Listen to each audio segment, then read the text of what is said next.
on. Beth's asleep. And I said, what am I doing? I can't keep my eyes open.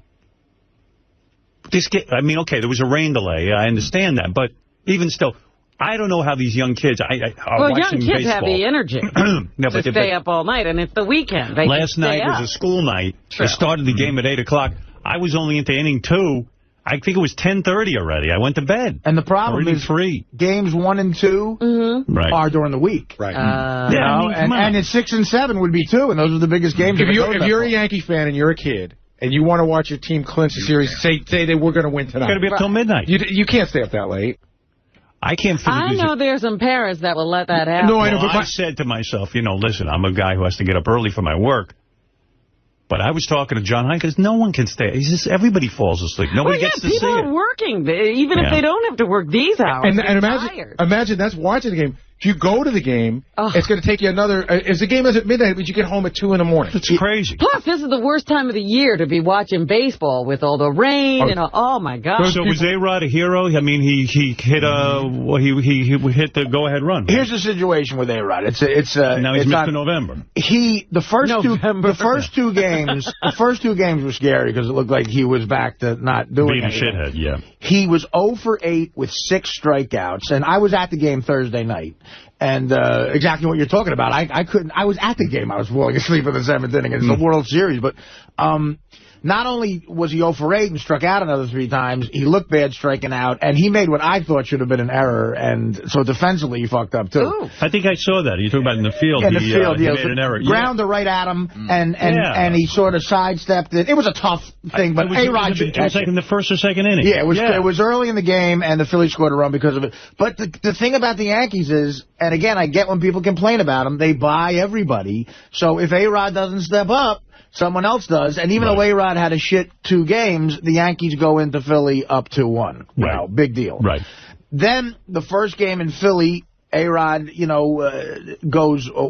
gets hit by a pitch, which is a dumb move. Right. They sort of woke up a sleeping giant in a way. Next time he's up, he hits a home run. So it was a big home run. They were down 3-0. That made it 3-2, but that was his only hit of the game. Last night, he's 0 for 3 again. Doesn't look like he's doing anything, and he got up, and he got a big double to go ahead. The go-ahead run, right? So he's only 2 for 14. He's batting like 143. That's shit. But in October, the 2 hits he got are big hits, and he's A-Rod. I mean, I think A-Rod has a publicist the way Tom Cruise has a publicist, because even if he gets a big single in the 5th inning, he's on the back page of the Daily News, Right. And he sells papers, I get it. But, so it's weird now. A-Rod's not having a great World Series, but the 2 times he came through were clutch, and hey, that's what you need. I'm happy about it. But again, we're talking. The series ain't over, man. We got our hearts taken away in 04 when we were up like this. There have been teams who've been up 3-1 and lost. Yeah, and the Phillies are a great team. Right. They're a great team, and I'll tell you how you bring people together. I'm at the Yankee game, and it's Philly in New York. It's Stern City Central, and everyone, of course, knows I'm a Yankee fan there. And they put me on the big screen. And I know you've talked about that before. And because I'm on the show, I feel like a douchebag. I get that kind of treatment, which is nice. And they've done that twice now. Right. And people are nice, like they cheer and stuff because they love the show. But it lets everybody know you're there. And then from there on in, the entire game, in the middle of the 2 innings, I had a line of pictures to be taken. But a real funny thing happened. The guy sitting behind me was kind of like a Gabon type of guy, and Artie, I love you, the whole game. And he was funny though. Mr. America. When they put us on screen, he goes, they saw him too, and my girlfriend and my uncles, and he goes, dead serious. He goes, that wasn't on television, was it? Oh my God! Like he shouldn't be there. I go, I don't know. I mean, I don't think they put me on TV. I don't know. Maybe it was just for the crowd, And he goes, I got some shit going on. That wasn't on television. And I go, dude, I can't guarantee you it wasn't on television. Yeah, it's not my problem, He goes, like now he's involved with you. And then he goes, because I know you fucked with that Joe Buck asshole, because maybe they want him to talk about you. He goes, you don't get. He goes, you know what? I like. Trying to watch the game. He goes, I like you, and now you're fucking me up. Wow. Okay, I'm trying to watch the game with $10 hot chocolate, by the way, Howard. Wow. A hot chocolate is $10. When I went to the World Series with my father in '77, I still had the stubs, the tickets for $10. Wow. Yeah. So I bought it, and it wasn't even hot. The guy had it up in the air. No one would buy it for 2 hours, and I bought it $10 for a hot chocolate. And you can't bring a thermos with you, can you? They check everything. Adrian had a bag. They went through it like she was Bin Laden. Wow. You said that about Beth. You know, they just check everything. Right. And, you know, again, thanks fucking Bin Laden. It takes 2 hours to get into a Yankee game now. Right, right. And, you know, if the Yankee, the point is, and when you pay the $10 for a hot chocolate, you get more mad when A-Rod doesn't do good because he's making $25 million a year. So you start screaming, "What the fuck? $10 for a hot chocolate? Hit the ball, feel the ball, you asshole!" You get angry. That's where I get like Will. I'm like Will. I can't give him shit. Right. When I used to drink, I would yell the worst shit. I got kicked out of Yankee Stadium. I'm a Yankee fan. And he's got season tickets. What were you doing? Oh God, what was I doing? What wasn't I doing? Right. Gary's been to a game with me before, but I. What did you do? That's all. His old seats were about 6 rows back of the third base. Yeah. So the third base coach, if you could throw a piece of paper and hit the guy. So Artie starts to obsess on the third base coach, what he looks like, what he's wearing, his shape and size. So he starts to yell at the guy, yell at him. The day we were there was a guy who goes, you know those old guys? You know, first of all, they have to wear baseball uniforms. They're like 70-year-old men in baseball uniforms. Which no other sport does, by the way. Like Andy Reid doesn't have to wear an Eagles uniform. Right. So the guy was one of those old guys. He had no butt. Right, the pants just looked like they just went down.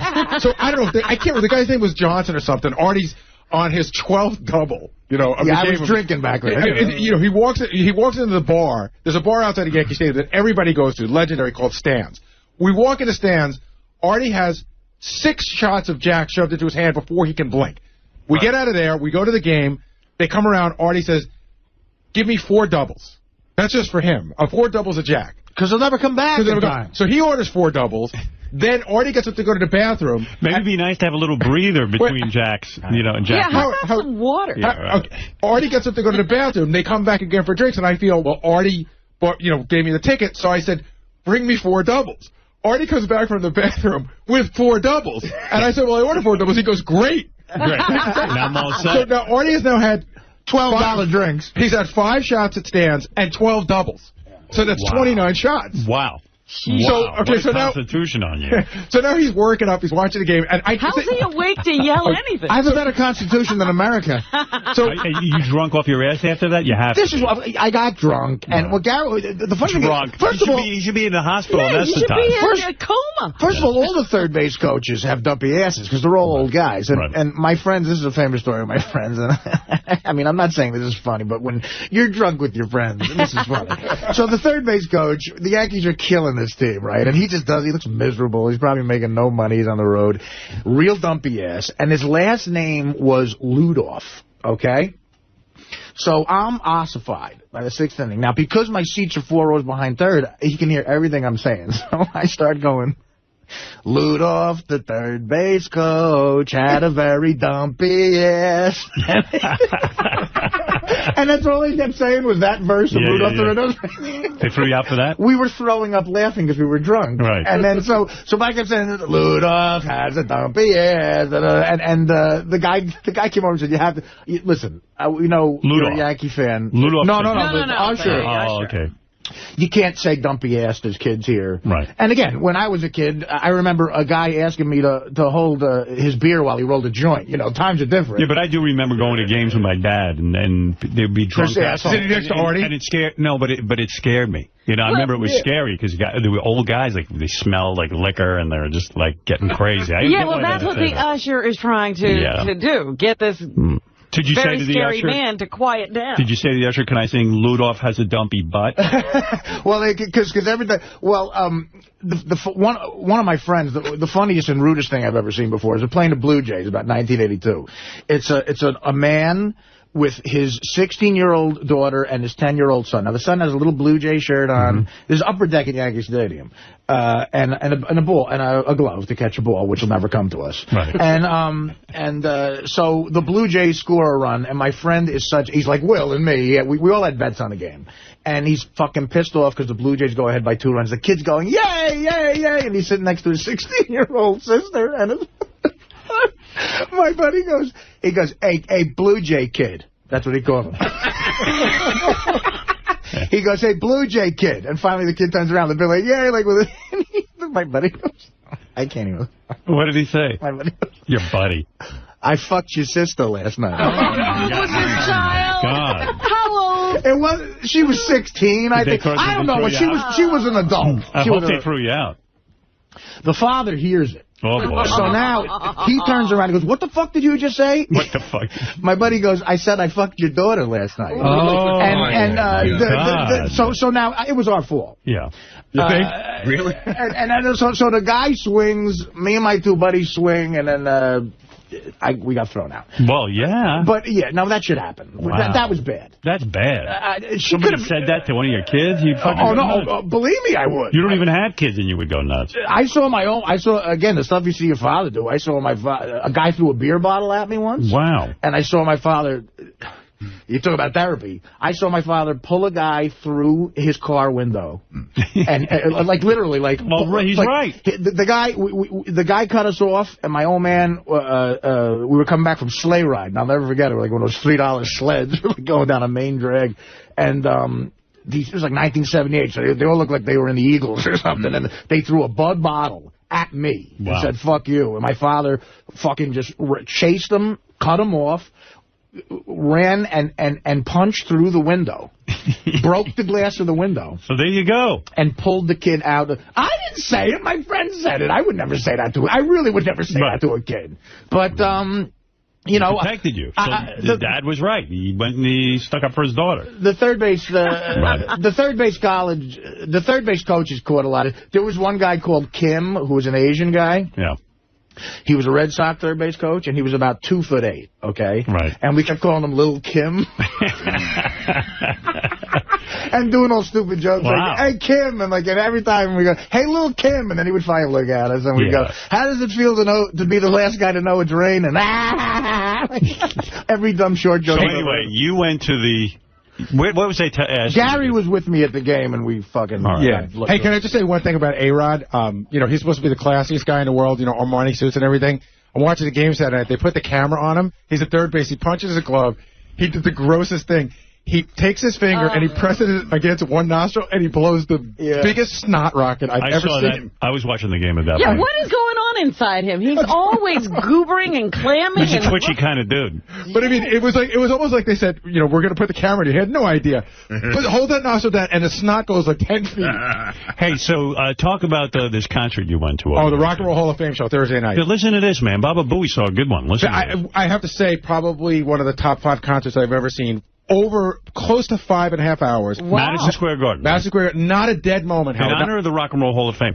Why are all these guys trying to raise money for the Rock and Roll Hall of Fame? Well, Ross and I were talking about that. I think they're just all about the preservation of, you know, of putting together. Archiving. Just archiving, keeping the museum together so that in 100 years people know. But, you know, you're right. It's weird. You can't get this. You couldn't get this lineup together against nuclear war. Exactly. You know what I mean? I mean, Jackson Browne couldn't get the No Nukes concert this could have built. But go ahead. It was one of the best concerts I've ever seen. So it was divided into, there were 4 main acts, and then each of the acts came out, and then they would have a bunch of people with them. So the first act that came out is Crosby, Stills, and Nash. Wow. They come out. Well, the show starts. We hear there's going to be a special guest, right? And Rose and I were on the fence about whether to even go to the show. You know, ticket was like $250 for like not even a great seat. Mm-hmm.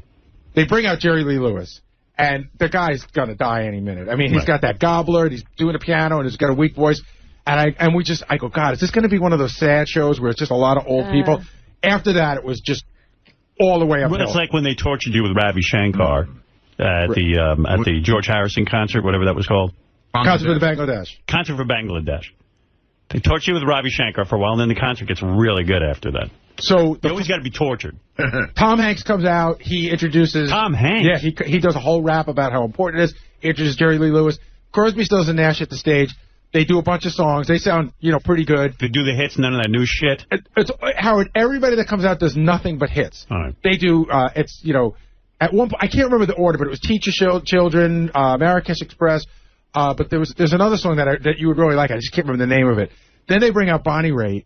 She sounds phenomenal. She does one song. Right. They bring out Jackson Browne. He does a Pretender, and another song sounds fucking phenomenal. Then they bring out James Taylor. Now, when you say they bring out, they have multiple, setups so that people... No. In other words, these people come out to play with Crosby, Stills, and Nash. Oh. So at times Crosby, Stills, and Nash are backing people up.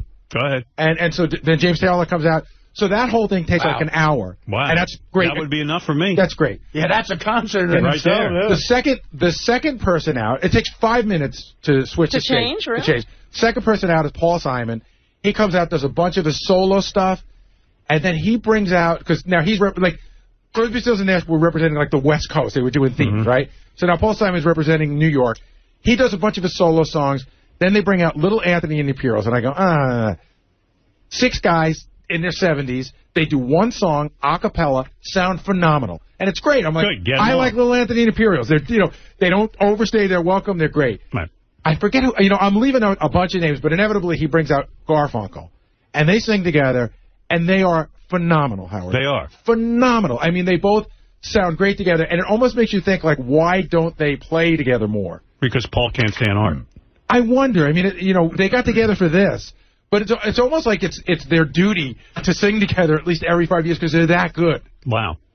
Then a little bit of in other words, when Simon's doing his solo stuff, it's not half as good as when he's with Garfunkel. It's good, but the Simon and Garfunkel stuff is iconic, and they just sound great doing it. Listening to them, I thought to myself, they could get together tomorrow and write a bunch of new songs, and it would probably sound great. I don't know if they'd be great songs, right? But they're still in that great a form. Go ahead. Take a little bit of time. Okay, a little bit of technical difficulty, 20 minutes. Stevie Wonder comes out, and he's great. And I can't even remember, at one point, John Legend came out, and they did a couple of Michael Jackson songs because that's representing sort of the soul Motown part. And again, I'm leaving people out that came in and out. Then he's done after his 45 minutes. Springsteen comes out. Wow. And Springsteen just won't leave. I saw that the show was supposed to be over at 11:47. So there was a 20-minute, delay. I left at 1:30. They were doing the last song. 1:30 in the morning. So how long was Springsteen on? Springsteen was on. He did his songs. He brought out Sam from Sam and Dave, right? Right. They did 2 songs together. Again, I hate it when guys get together, do the old songs. Sounded phenomenal. They did Hold On, I'm Coming and Soul Man. And Bruce on for 2 hours? Bruce was on for an hour 45. It sounded great. Then, when you think there's nothing left, Bruce does this whole rap about, New York and Long Island, New Jersey and Long Island used to be connected, and now we're going to connect it again. Billy Joel comes out. Wow. And then they do a bunch of songs together. It was a phenomenal show. Wow. What time did you get out of there? I left at 1:25. I got home at almost 3 in the morning. Wow. Jesus. That's some show. But I never, unbelievable. I never sat there at any time and looked at my watch and go, oh, my God, this is boring. Or you're just having a great time the whole time. Because nobody stayed on long enough to bother you. Wow. Wow. Who'd you go with? Ross. And is that when you went to dinner with him? Yeah, we went to dinner before. Listen to this. Gary comes in this morning and says to me, I'm never going to dinner with Ross again. I go, what happened? I figured it was behavioral, but it wasn't. Tell that story. Ross always knows where, the cool restaurants are and good stuff. He says, he knows I love sushi. He loves sushi. So he says, let's get sushi. I know this place. He goes, really good. A little pricey, but, really, really good. So we go to the restaurant, and it's not like a huge fancy restaurant. It's a little tiny restaurant. We go and we sit at the sushi bar. Right. You're not even at a table. Not at a table. The waitress comes over, and we have to give our likes and dislikes. His goes on for an hour. Mine's 2 seconds. I said, I'd rather have sashimi. He'd rather have sushi. Ross, I don't eat this. I don't eat that. Whatever. So they just start bringing food out. The sushi chef puts some food in front of you. Well, you don't have to order. You don't order. I love that. Okay. So I said to him at some point, how does this work? And he goes, well, it's like a round. It's almost like a X-course dinner, whatever. So we order a very small bottle of sake and a couple of appetizers, and that's it. So the bill's coming. I said, what do you figure? 200 between the two of us? He goes, it's a little bit pricier than that. He goes, probably like 250, 260. They put the bill down. I open it up. Before tip, it's $4.85. What did you eat? Let me tell you something. That's insanity. It's sushi. First of all, where's he getting this money from? Well, he wasn't expecting this either. He said he'd eaten there a couple of weeks before. Yeah. And it wasn't anything like that. That's more than pricey. So what drove it up? Is the sake? No. It wasn't the sake. The sake was. We saw the price of the sake. How much was the sake? It was $29 for a small little... And you shared that. And we shared that. Right. And then I think we each had a glass after. So say we spent $50 on alcohol. On sake. What the hell? And then we ordered a round of steamed dumplings. So I don't know what that... It's 180... What's the name of this fucking place so I don't go there? Sushi for Gary. Sushi for Gary. Gary, G-E-R-I. Sushi Maybe that's of what Gary. I know. Sushi for Gary. It was Gary Sushi. He owns Sushi for 𝗮𝗮𝗮. It was $180 each just to sit at the sushi bar. And then I think when it was done, Ross ordered an extra thing. So it's $360 and another $50, $410. I don't know. It was $480, and then we had to leave a tip. So it was in essence. What'd you leave for a tip on that? We left it. He was so pissed. He's like, I'm only leaving $40. So on $240 each, we left $40, which is 15%. Yeah, well. And so basically $300 a head for sushi. Now, is the sushi incredible? It's very good. Not that good. But I said there's a place I go to on this block that probably costs 10% of what I paid that night, and the sushi's like 80% as good. Right. Like, it's just, it wasn't like the ambiance was great. Like, listen, even if you go to Nobu, it's pricey. I've been at Nobu. I've seen Chris Rock. I've seen Derek Jeter. You haven't seen anyone famous, even. No. Yeah. I saw your Ross. Wow. It's the most I've ever paid for a meal. This Ross, he doesn't spend a dime on anything. Sure he does. I mean, no, he on himself, but not on his wife. I don't know about that. He keeps her on austerity. And I don't blame him. You got to keep a woman in line, but then he goes out for 300, 400, 400. What? He wasn't 400. How much? It was 480. 480. And then with the tip over $500. It was with the tip. It was a 480, and we left 80. It was 560. Just the two of you? Just the two of them. Let me tell you something. Does the waitress give you a happy ending? I wish. That's 4 people at Nobu. Right. And Nobu is the best eating experience I've ever had. Right. I mean, first of all, I know Ross got a couple of mortgages. What the hell? Where's he getting this money? He was not expecting. I'm telling you, he expected the bill to be about $250. It was, but I've never been off by double on a bill yet. You know what I mean? I've never been off by double the amount. I was pissed. There was one time. But so was he. There was one time I thought a White Castle was going to be a quarter. It was 50 cents. My God, that's crazy, man. Manhattan's just crazy expensive. But you don't have to do that to get good food. But, you go out with someone. Here, 8 pieces of tuna sushi and 1 roll is $49 at your place that you went to. They handed me this. Yeah, but again, how much sushi did they eat? I mean, what did you eat? No, we ordered, like I said, we didn't order sushi by the piece, which we said in retrospect we probably should have. We ordered, you sit at the bar, that's part of the experience. Ross has to, I don't know, there's a Japanese name for it when you get... you sit there and the chef just makes you what he wants. Yeah, it's called getting hosed. I mean, what are you kidding me? $500 for 2 guys and you didn't even have alcohol? I mean, except for a small bottle of sake? It was a 20, and that was the cheapest bottle of sake on the menu. No wine. No. Right. All right. Well, thank you for that update. But Rock and Roll Hall of Fame, one of the best concerts I've ever seen. It sounds it. The Friday night show. It's almost too long. But it wasn't. That's what I'm saying. It is. I couldn't stay awake. I'd be gone. I would miss Bruce Springsteen. The Friday night show was Aretha Franklin, U2, and Metallica. And I know some people who went, they said it was good, but I don't know if it was as good as that. Oh, what's that? This is where night 2 was. Let's see, Aretha Franklin, Annie Lennox, Lenny Kravitz, Jeff Beck. You already got the better show. Yeah, Jeff Beck was at the show that I was at too, but that was great too. Instead of like listening to some Jeff Beck shit, he came out. Oh, he played guitar on Superstition with Stevie Wonder. All right, that I could handle. Because if he starts going into those instrumentals, I'm out the door. And I got I can't remember. Is B.B. King still alive? Yeah. Jeff Beck has one hit that I know. What is it? Is that because we've ended as lovers? Yes, because we've ended as lovers. I always thought Freeway Jam was way I thought Freeway Jam. What's the Crosby? Uh-oh, Chaz Bono here to talk to you. Robin, is Chaz Bono? 4 inches is fine. Chaz Bono, I just got done shitting at the Port Authority. Ever since you took the most manly man. Male hormones, you're the manliest guy ever. I understand Artie Lang is teaching you how to be a man. Oh, yes, Artie's my manager now. I'm the new star of the next penis. And does she talk about the fact that she got the breast lopped off? That she'll talk about, yeah. Yeah, that's fine. Here, this is the real Chaz. Chaz has been going through hormone therapy and has undergone surgery to remove his breasts. Do you have to undergo further surgery or surgeries to complete the process? That's really a kind of a personal decision, and I don't really feel, comfortable talking about anything below the waist. So I'm going to... That's got to be a nightmare. So she sounds like an effeminate man. My pussy is off limits. I should have teabagged that bitch. Excuse me, Mary Hart. I prefer not to talk about my pussy. I mean, cock. Instead of talking about my pussy, Mary, how about a blumpkin? By the way, tell the people I'm shitting during the interview. In a porta-john. Just keep that private for now. Fair enough.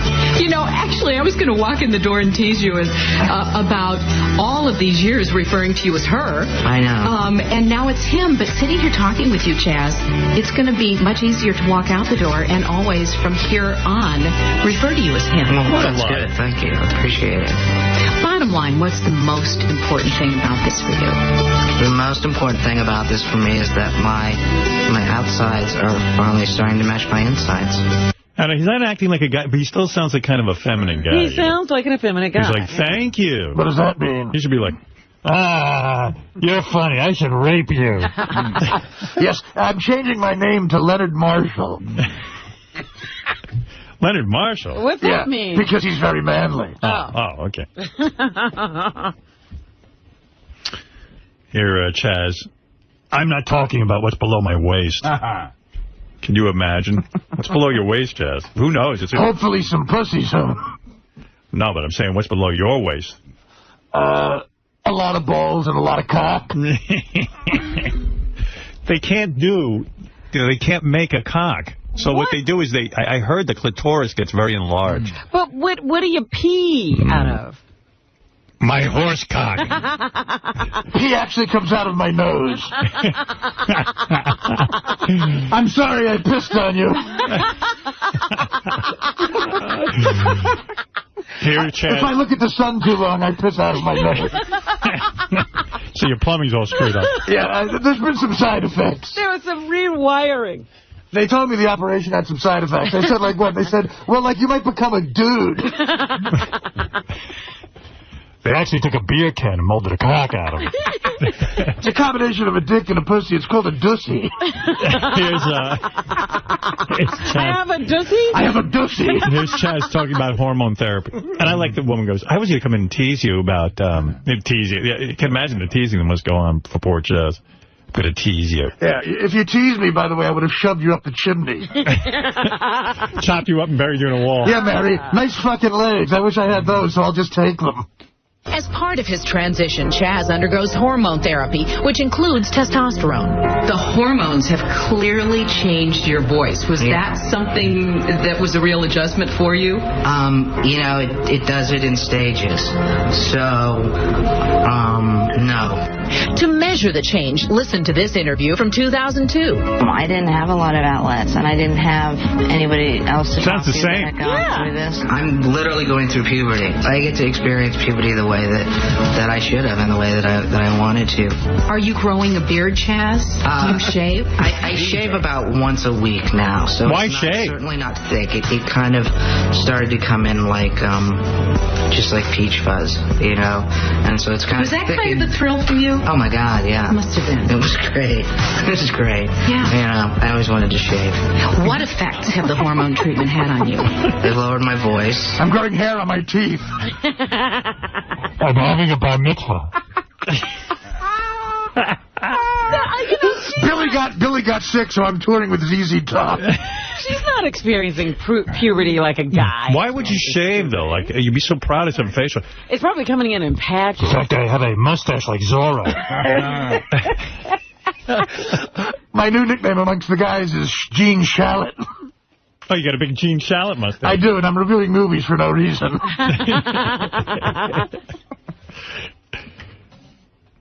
I forget why Chaz has the impression you have to cup your hands over your face. I do, yeah, all the time. Why is that? I don't know, because I'm not talented. It's funny. No, I like that. I mean, I like that Chaz can barely be heard. Well, Chaz has to sound different than Artie. Right, right. I asked Mary if I could do the interview in a closet. I've been in here for so long. Because as far as I can tell, when you have this operation and you're a chick, like, as much as you want cock and balls, there's no way they can give you balls. No. Like, not even like a fake pair of balls. Right. Like, glue them onto the bottom of your vagina. I mean, I suppose they could make up something and find some skin from somewhere and put some prosthetics in it. It'd be cool, like, if they glue some balls onto it. Like, just cover up half your vagina. A couple of golf balls. You get, like, a big hot dog to act like a penis, and then you leave a little hole for the pee to come out. My mother did me a favor and made a very awkward phone call. Greg Allman is giving me his balls. Cher would embrace her daughter being gay, but how does she feel about this life-changing experience? Chaz remains private about that, telling me he cannot speak for her, but he is making a major effort to bring understanding to everyone in his life.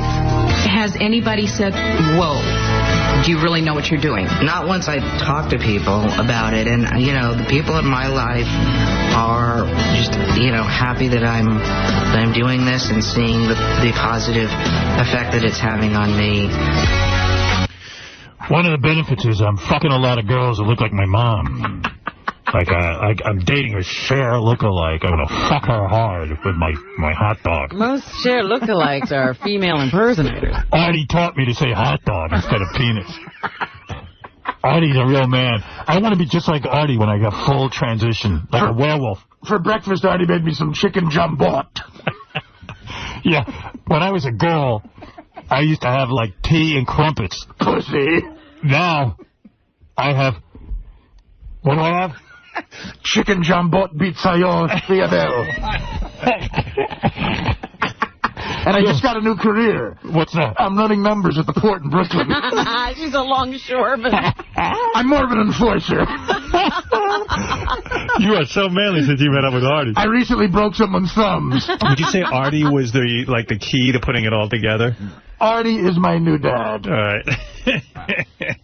He's a wonderful dad. I can't wait for the two of you to go to a ball game. Oh, we've been. Robin. Yes? Smell my finger. Guess what I just had? I had a little veal pomodoro. Oh, ever since you met Artie. You used to be a vegan when you were a girl. Yeah, and that went out the fucking window. Now you're eating every animal. What did you just eat? This morning at 4 a.m. I had some chicken 𝗛𝗵𝗄𝗍 with a little andiamo alige. Before you went to the port? Before I went to the port and broke a man's thumbs because he owed somebody $52. I recently threw a forklift at a man.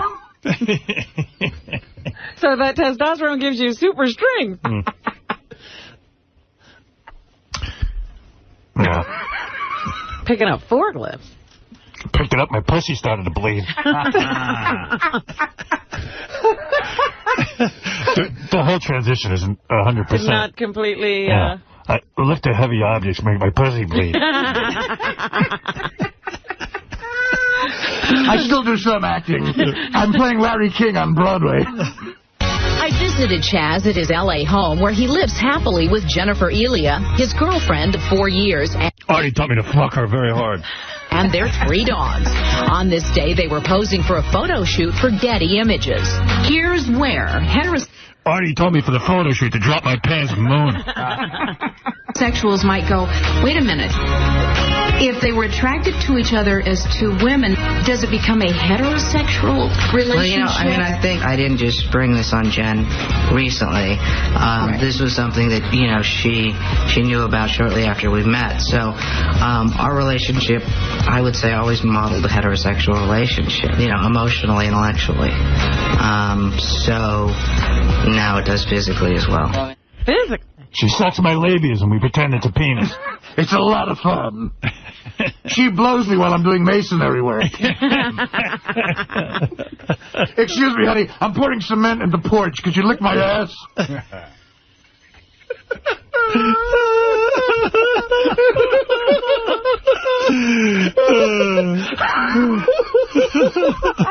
Honey, very sad. Honey, while I'm breaking a man's thumbs, could you give me a rusty trombone? Do you think that one day she'll get to a point where she's like, you know, this isn't all it's cracked up to be? I think she's almost there. If it wasn't for Artie helping her through this. If it wasn't for Artie and his compassion, I think I'd kill myself. Now that I know when you were a girl, you would like go to the bathroom, close the door, and if you took a dump, you'd do a courtesy flush. What do you do now? Well, now I just don't flush. You don't flush at all.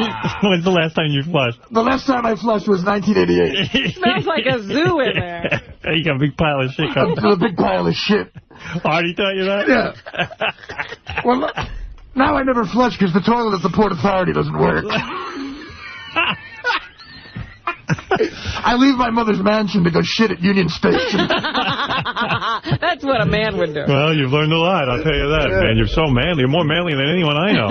I'll tell you that. You're shitting. And yeah, why even use a bathroom? When you eat dinner, like you eat dinner and then you go take a big shit? Actually, I multitask. I shit while I'm eating. Wow. That's more manly than anyone I know.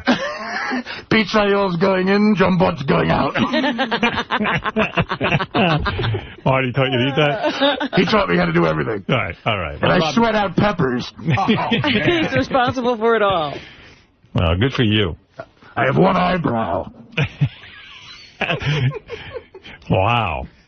Well, you look like a man now. Oh, thank you very much. And you're shaving once a week. But don't shave. Grow a big beard. That's what I'm thinking of doing. Yeah. Look like Rick Rubin. I love to look like Rick Rubin. Yeah, that's your hero. It's great to be Rick Rubin without the talent. Yeah. You want to be just like Rick Rubin physically. Yeah, exactly. Well, what does Chaz do for a living? I kill people. Artie tell you that? Yeah. You want to make a little extra cash? All right, Chaz, good luck with your sex change, whatever it is, and good luck with your lessons from Artie. All right, Robin, what else is in the news? Well, what are we doing, Howard? We're lagging behind. The Chinese...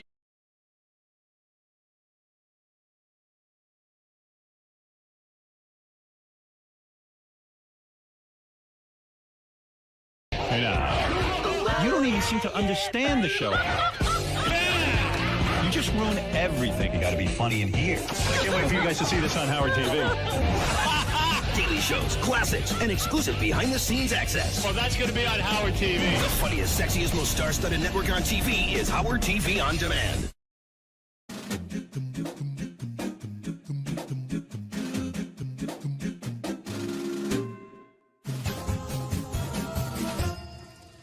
Hey Stern fans, welcome to Fine Time, the show where you, the fans, get the opportunity to ask questions and interact with your favorite Stern Show staffers, whack packers, and celebrity superfans.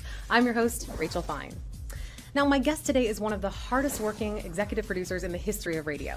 He's very well read and continuously improving his education. He is a proud former Marine who served our country in the first Gulf War, and he has run for city council. He is often the target of Ned's song parodies, and he was once arrested for a live on-air stunt in which a pig was slaughtered. He has a history in Muay Thai, meaning that he trained for a couple months and then did his first fight in which he was TKO'd in 39 seconds. Howard once called him one of the best in the business. Please welcome from Bubba the Love Sponge Show, Brent Hatley.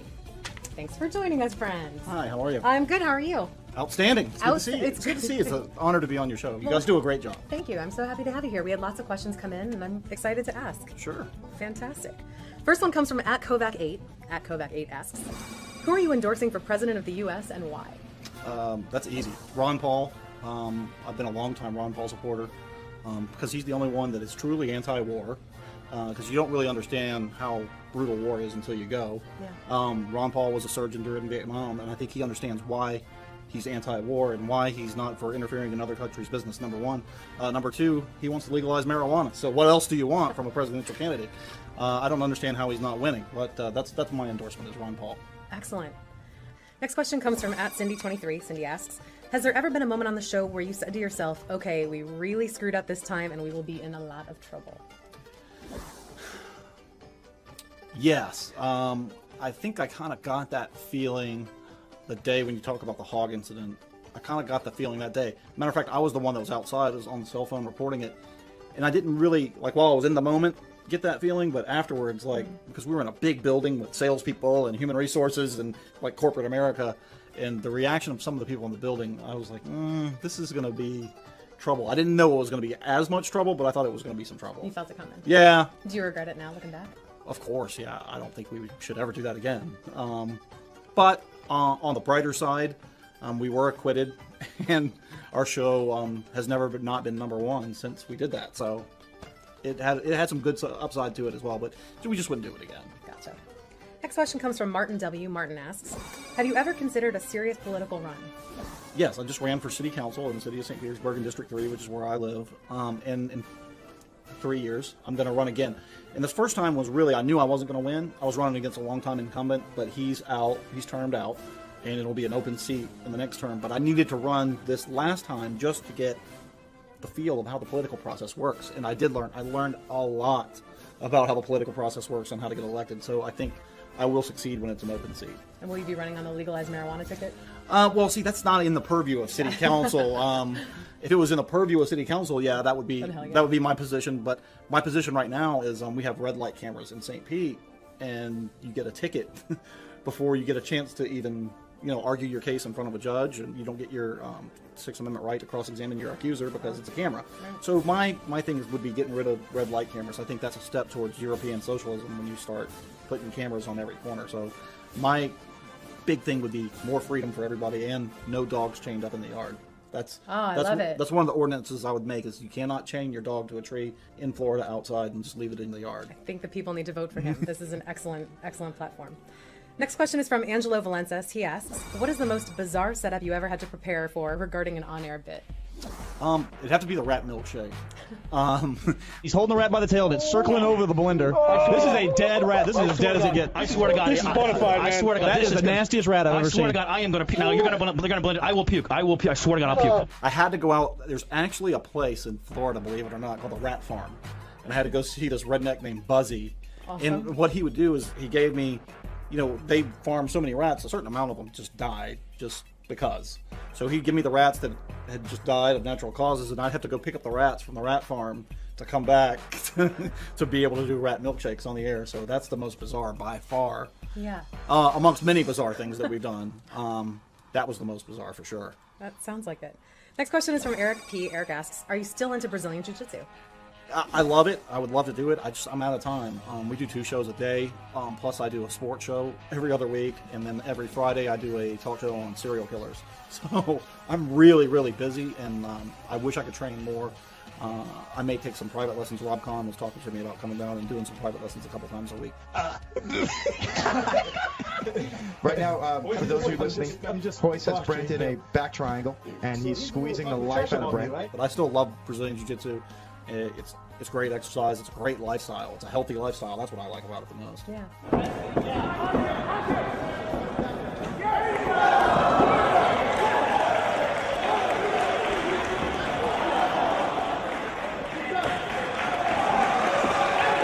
At Alex from Hamburg asks, would you consider Bubba a close friend, and do you hang out in private? Yes, he is a close friend. Since he bought his racetrack, I haven't been able to hang out with him much because it's a business, that racetrack. It's a good business because it's a good, for what they pay for their entertainment dollar, they get a lot for it. But Bubba physically has to be there to run the races, so I don't see him as much as I used to. But if the racetrack makes him happy, which it really, really does, you can see that he's much happier now owning a racetrack. I think that.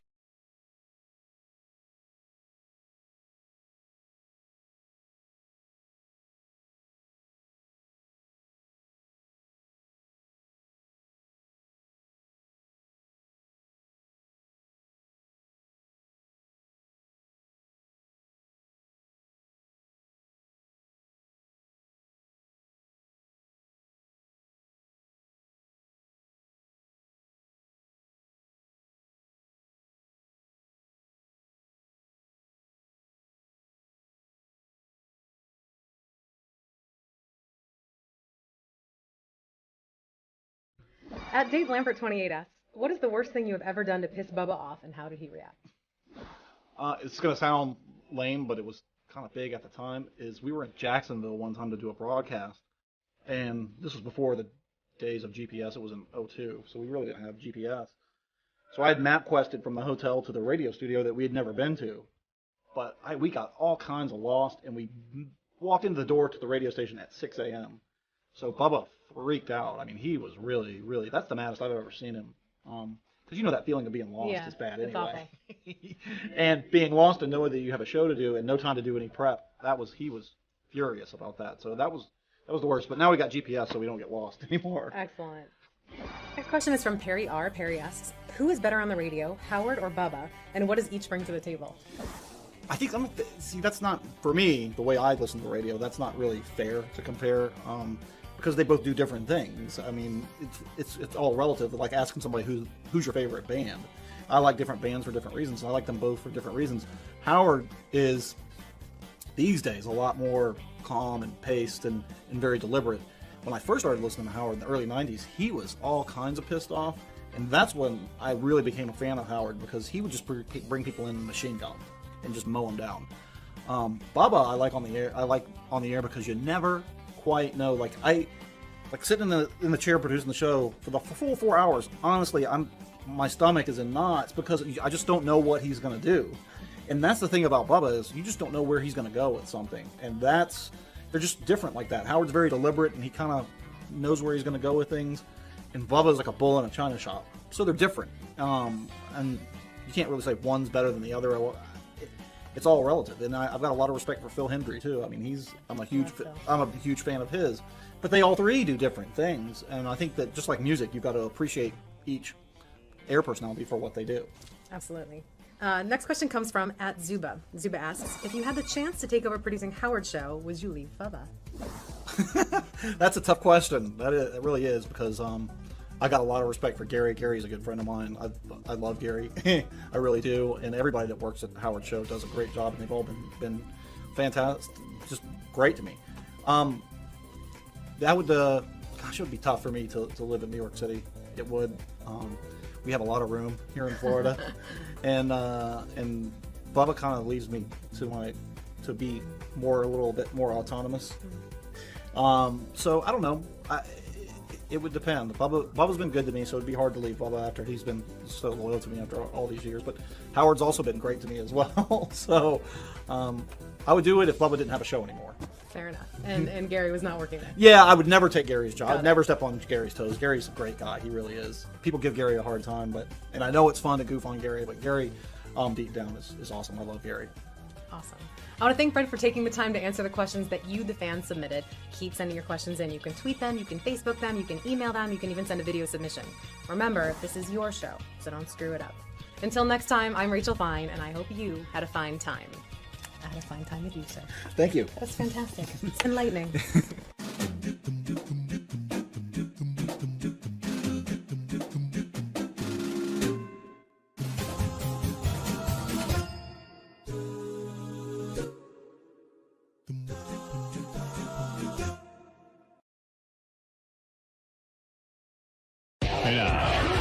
You don't even seem to understand the show.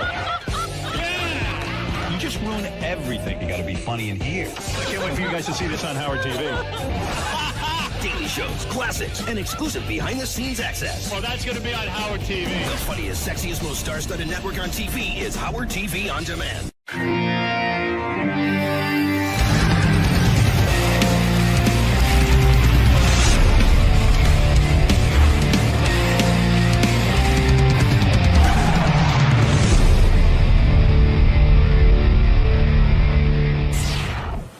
Good morning, Richie. Morning.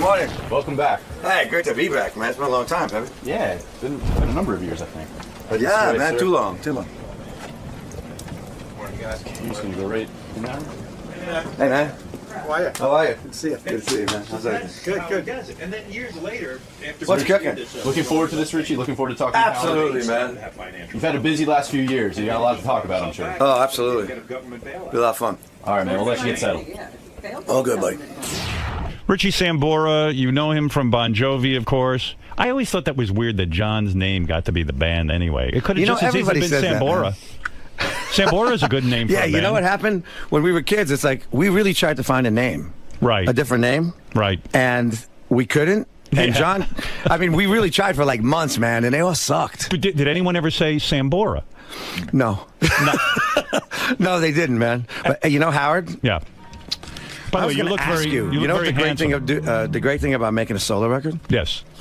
You can actually name the band anything you want. And what did you name? So we're just kind of rolling with a few names here. Sambora. The first name was the Disgusting Rabbis. Oh, I love that. I want you to help. You got any ideas? That's it. Disgusting Rabbis is That's an unbelievable name. How about, what's the other one here? We have Satan Castro and the Exiles. I like that one. No, I don't like. How about Satan Castro and the Exiles? What are you talking about? Bon Jovi? How about the Katy Perry Dancers? Oh, that's funny. Richie Sambora, the Katy Perry Dancers. I like that. What else we got? We got the Fine Coxmen. Oh, that's a good one, too. You know what? You're not bad with these names. We got some, let's see. So choose one now so I can know what to call I don't know. What do you think? What else you got?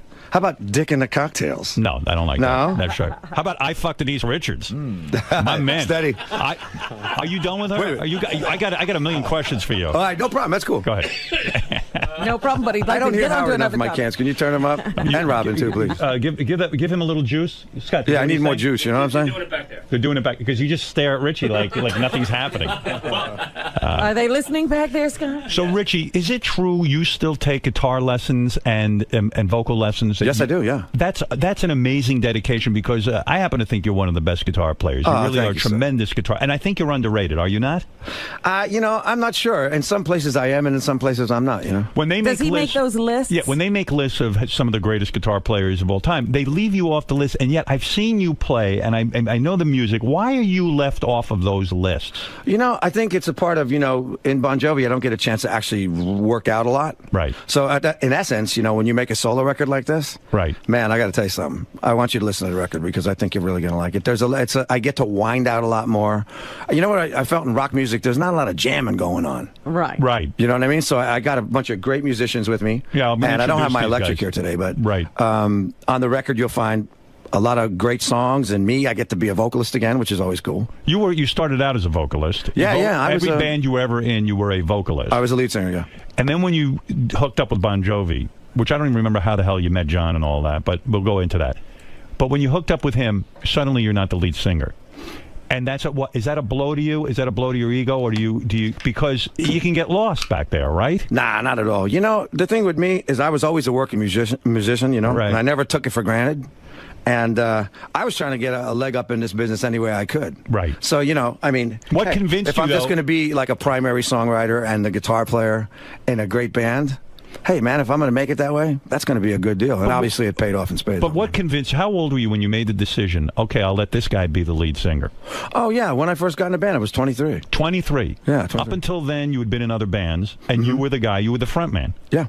So why did you make the decision all of a sudden to hook up with John and let him be the front man? Well, you know, like I said, I was just joining bands upon bands upon bands. Actually, when I met John, I had already had 2 record deals. Right. I was on Led Zeppelin's label Swan Song. Right. In a failed record deal there. And then I was on Capricorn Records with a guy by the name of Duke Williams and the Extremes. Was that a solo deal, or you had, in other words, you had a whole band that? Yeah, there was a band, Song? and I was an Extreme in that band, so I wasn't the front man in that band particularly. Right. But all the other club bands I was in and all that stuff, you know what I mean? When you were a young guy in Swan Song, which was Led Zeppelin's label, I Absolutely. remember that label. It was the coolest label ever. Even looked cool. Oh yeah. When they sign you, do you think that's it? I am now going to make it. I am going to be famous. Absolutely. And then when it doesn't happen, is that the biggest blow in the world to your head? Absolutely. But you got to keep on going. It's like I made 3 records before I started my own independent label. Before I met John. Did you graduate high school? Yes, I did. You did? Did you go to college? I was in college, yeah. I went through 2 years of college. Where'd you go to college? Keene College. And when you were in Keene College, you knew you wanted to be a musician? Oh, I knew I wanted to be a musician all along. Did your parents tell you, don't do this? No, you know, they were very supportive. And you were a guy who sat in his room and practiced guitar every day? Yeah, you know, I'm a self-taught guy. So the only way you can teach yourself a guitar is actually to bump into your own mistakes. How do you teach yourself the guitar? I mean, do you listen to records and play along with them? Exactly. And you emulate your heroes. Do you think that you're a genius in that you taught yourself how to play guitar? I mean, to me, that would seem impossible to get to the level you're at, to do that yourself. You know, I always had an ear for music, and I kind of learned backwards, because I kind of could play by ear, and then I kind of went to theory classes and stuff like that, and actually learned the musical end of it. Were you popular in high school? I would imagine you were. Yeah, I was. I was a jock, and I was in bands, and I was going to different towns. You were? What were you? A football player? No, I was a basketball player, baseball player. I played a little football, but I was getting my hand caught between helmets and ribs broken, and hell with that shit. And when a guy's as good looking as you, you're popular, and you play guitar, are you getting laid at 12? Or I got to tell you, man, it was pretty good, man. It was. Women like musicians, let's face it. Were you getting laid at a very young age? Not really. 16, 17? 17, yeah. 17 That's years pretty old. young, I guess. Yeah, that's pretty good. I bet you nailed a teacher or two, didn't you? Did you ever nail a teacher?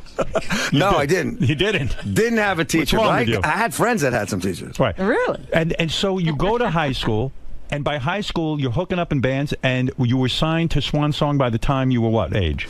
I was like 19 and a half. Unbelievable. Yeah, I was playing, you know what? I was playing in New York, 4 or 5 times a week. I was doing Great Gildersleeves, CBGBs, privates, places like that were really happening in the city, you know? In a way, you were blessed. I mean, most guys struggle a little more than even what you're talking about. I mean, the fact that you got signed so young to a label. Yeah, but you know what? The record never came out, man. Zeppelin blew up.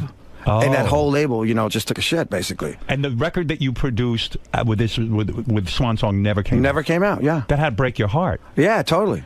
I mean, I thought, here we go. We're going to the big time. Here it is, Do you have that record somewhere? Do you have it? It's somewhere, yeah. Actually, after I made it with Bon Jovi, my lead singer, was going through a bit of a hard time. He said, can I release it? And he needed the bread, so I just relinquished everything to him, and he just took the money. And that was nice. Wow, what the hell, And you felt, hey, now that I'm in Bon Jovi, it's okay to release that? Weren't you nervous that people would compare that record to Bon Jovi? I was a kid, man. You didn't care? I didn't care at all. So if you were having a lot of successes before Bon Jovi, what made you join up with John? Did you think that he was an extraordinary singer and he could do a better job singing than you could? Well, no. You know what? I went to see him play a club called the Fountain Casino. Remember that place? No. Right. It was right up the street from the Club 𝗦𝗵cie where you used to play. Right. Where I used to come see you play. Right. No. Yeah. You used to play with me. Yeah. You right. called me up a bunch of times. But and I went and I saw him. And my bass player, Alec John Such, was actually playing with me at the time, and he was moonlighting with Johnny. Right. Because I got asked to join KISS, and I flew out to L.A. You did? Yeah. Wait a second. When did that happen? 83. 83. This is before Bon Jovi. Yeah. Those guys had heard your solo stuff. I guess somebody, hipped them to me, and they were interested in having me come out, so I went to California for the first time. Yeah. And I ended up staying out there for 2 weeks and having a blast. Wait a second. So how old are you at that point? At that point, I'm about 22. 22 years old. KISS calls you. Was KISS already successful? Oh, big time. Big time. And so they needed... I was going to replace Ace when they were looking for a guy. And so did you get into the makeup and... No. No. You know what? Honestly, I respect KISS a lot, but my music was more into a more blues-orientated kind of thing, more organic. I was into like Zeppelin and Hendrix and, guys that played guitar and actually emoted through the instrument. So when they called you and said join the band, were you open to it, or did you already... Like I said, I was searching to get a leg up, and I was in like 5 bands at the same time. But how could you turn down KISS? Here's a band that's making a ton of money. You hadn't really broken through. I imagine you didn't have a lot of money at that point. Oh, definitely not. When you turned down KISS? Well, basically, I walked into the audition, and they were looking for a guy to, like, worship them. Yeah. And I didn't. That's Gene. I just wasn't that guy, you know what I mean? Right. So I'm like, come on, let's jam, let's do something. And they want to do like, you better know Black Diamond. I go, I don't know. You know what I mean? I was like, can we just play so you guys can get a sense of what I'm doing? Because I'm sure I can play your music. Right. And so did you... They got upset. You're kidding. Yeah, they got a little upset. That seems very professional to me to say, let's see if we can bond here. Let's see if they got a little upset, but it was really funny because, like, fast forward a little bit. Yeah. Our first tour in Europe, we opened up for KISS. Yeah. And we laughed about it a lot. So you went there for 2 weeks. Gene, I guess, is the big ego. Who you're not sucking his balls enough. You're just being you're being Richie. No, they were both pretty cool to me, but I think they were like taken aback that I wasn't like so into them. Like I was just like. But to think about that in your life, let's say Bon Jovi had never worked out, you would have been kicking yourself in the head the rest of your life because joining KISS would have made you a multimillionaire. I mean, what you are now, and it all worked out. But it does take a lot of balls to turn down a band like KISS and not sit there and suck their ass a little bit and get in the band and Howard, make a fortune. It didn't seem authentic to me for some reason. That's beautiful. But it's true, though. I swear to God, it just didn't seem you. Authentic to me, man. I was like... As an artist, I was moving in a different direction already. Yeah, wouldn't it have killed you to play music that you really didn't care about? All the guys in your band right now are looking at you like, what the fuck is wrong with you? They would have taken the KISS job. They'd take the KISS job in 2 seconds. Like, man, you must be fucking maniac or something. Let me at those balls. So when you go out it was on KISS's dime, you go out there for 2 weeks? Well, you know what happened? I was actually, I used to be jamming with Sylvester Stallone's brother, Frank. Oh, my. Sylvester Stallone's brother. No kidding. Frank. I used to like play with him so I was actually staying. At Frank's? I was like at Sly's house actually. Wow. And he wasn't there. Right. He might not even know that, so he's going to kick my ass when he hears about it. So do you tell girls, hey, this is my place, why don't you come right. over? I took his pictures down and put mine up. And so you went out. But yeah, no, I was having a good time with some California girls out there, and I decided I picked up a couple sessions. Right. So I decided to stay out there for a couple weeks. Right. When you say you picked up a couple of sessions, you mean you were a session musician. You would go out there, and people would pay you to sit in with a band or whatever. Yeah. Guys I knew, you know, kind of hooked me up with some people, and I was lucky enough to stay out there, make a little bit of money so I could actually stay out there and get home. So when did you start taking guitar lessons? When you were in Bon Jovi? No, I was. My first guitar lesson was actually I was 52 years old. No kidding. And who can really teach you? I mean, there's a teacher say to you, "Look, Richie, what can I really teach you?" You're holding your hands the wrong way. No, check this out. You know, why would they fuck with what you do? I walked into this my favorite vintage guitar shop in California, and this guy was playing with his back towards me, and he's playing acoustic guitar. But he sounds like two guys. What was he playing? Show me what he was playing at that point. Just some piece, you know, just acoustic piece. Right. But he sounded like two guys playing at the same time. Right. So I kind of walked around in front of him. I said, "What are you doing, man? Yeah. You got to teach me how to do this. This is like sick." You know, I said, "I'll be back in 18 months. I'm going on tour, but when I come back, I'd love you to teach me." So he gave me his number. He happened to be a cat by the name of 𝗦𝗵cie𝘄𝗿𝗱, who used to be in McCartney and Wings. Right. But he was also now the acoustic guitar player of the year. Right. And he was working with all these different alternative tunings. So I started to work on him with those. So, you know, now there's always more you could learn. That's the great thing about music. He wasn't opposed to teaching you and giving you his secrets, so to speak? No, not at all. Because I think it was more of a give and take. I also was teaching him a little bit.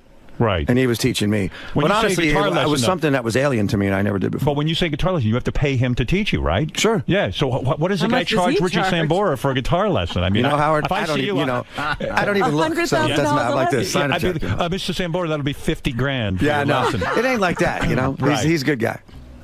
So when you got into Bon Jovi, suddenly it's a new world for you. You're not the front man, you're not the lead singer. So now that you have an album out where you're singing lead, it feels good to you, right? You can show people what you can do. It's, you know, it's a whole different energy. You know, I give good band. Right. You know, and I always was a team player. Is this a band what I'm looking at? Are these guys in your band? Yeah, these guys are the guys I made the record with and in my band, yeah. Oh, no kidding. So in other words, this is not something where you just hired some musicians for the day where they're going to play with you. No, you know, the excellent thing about this record, it happened so organically.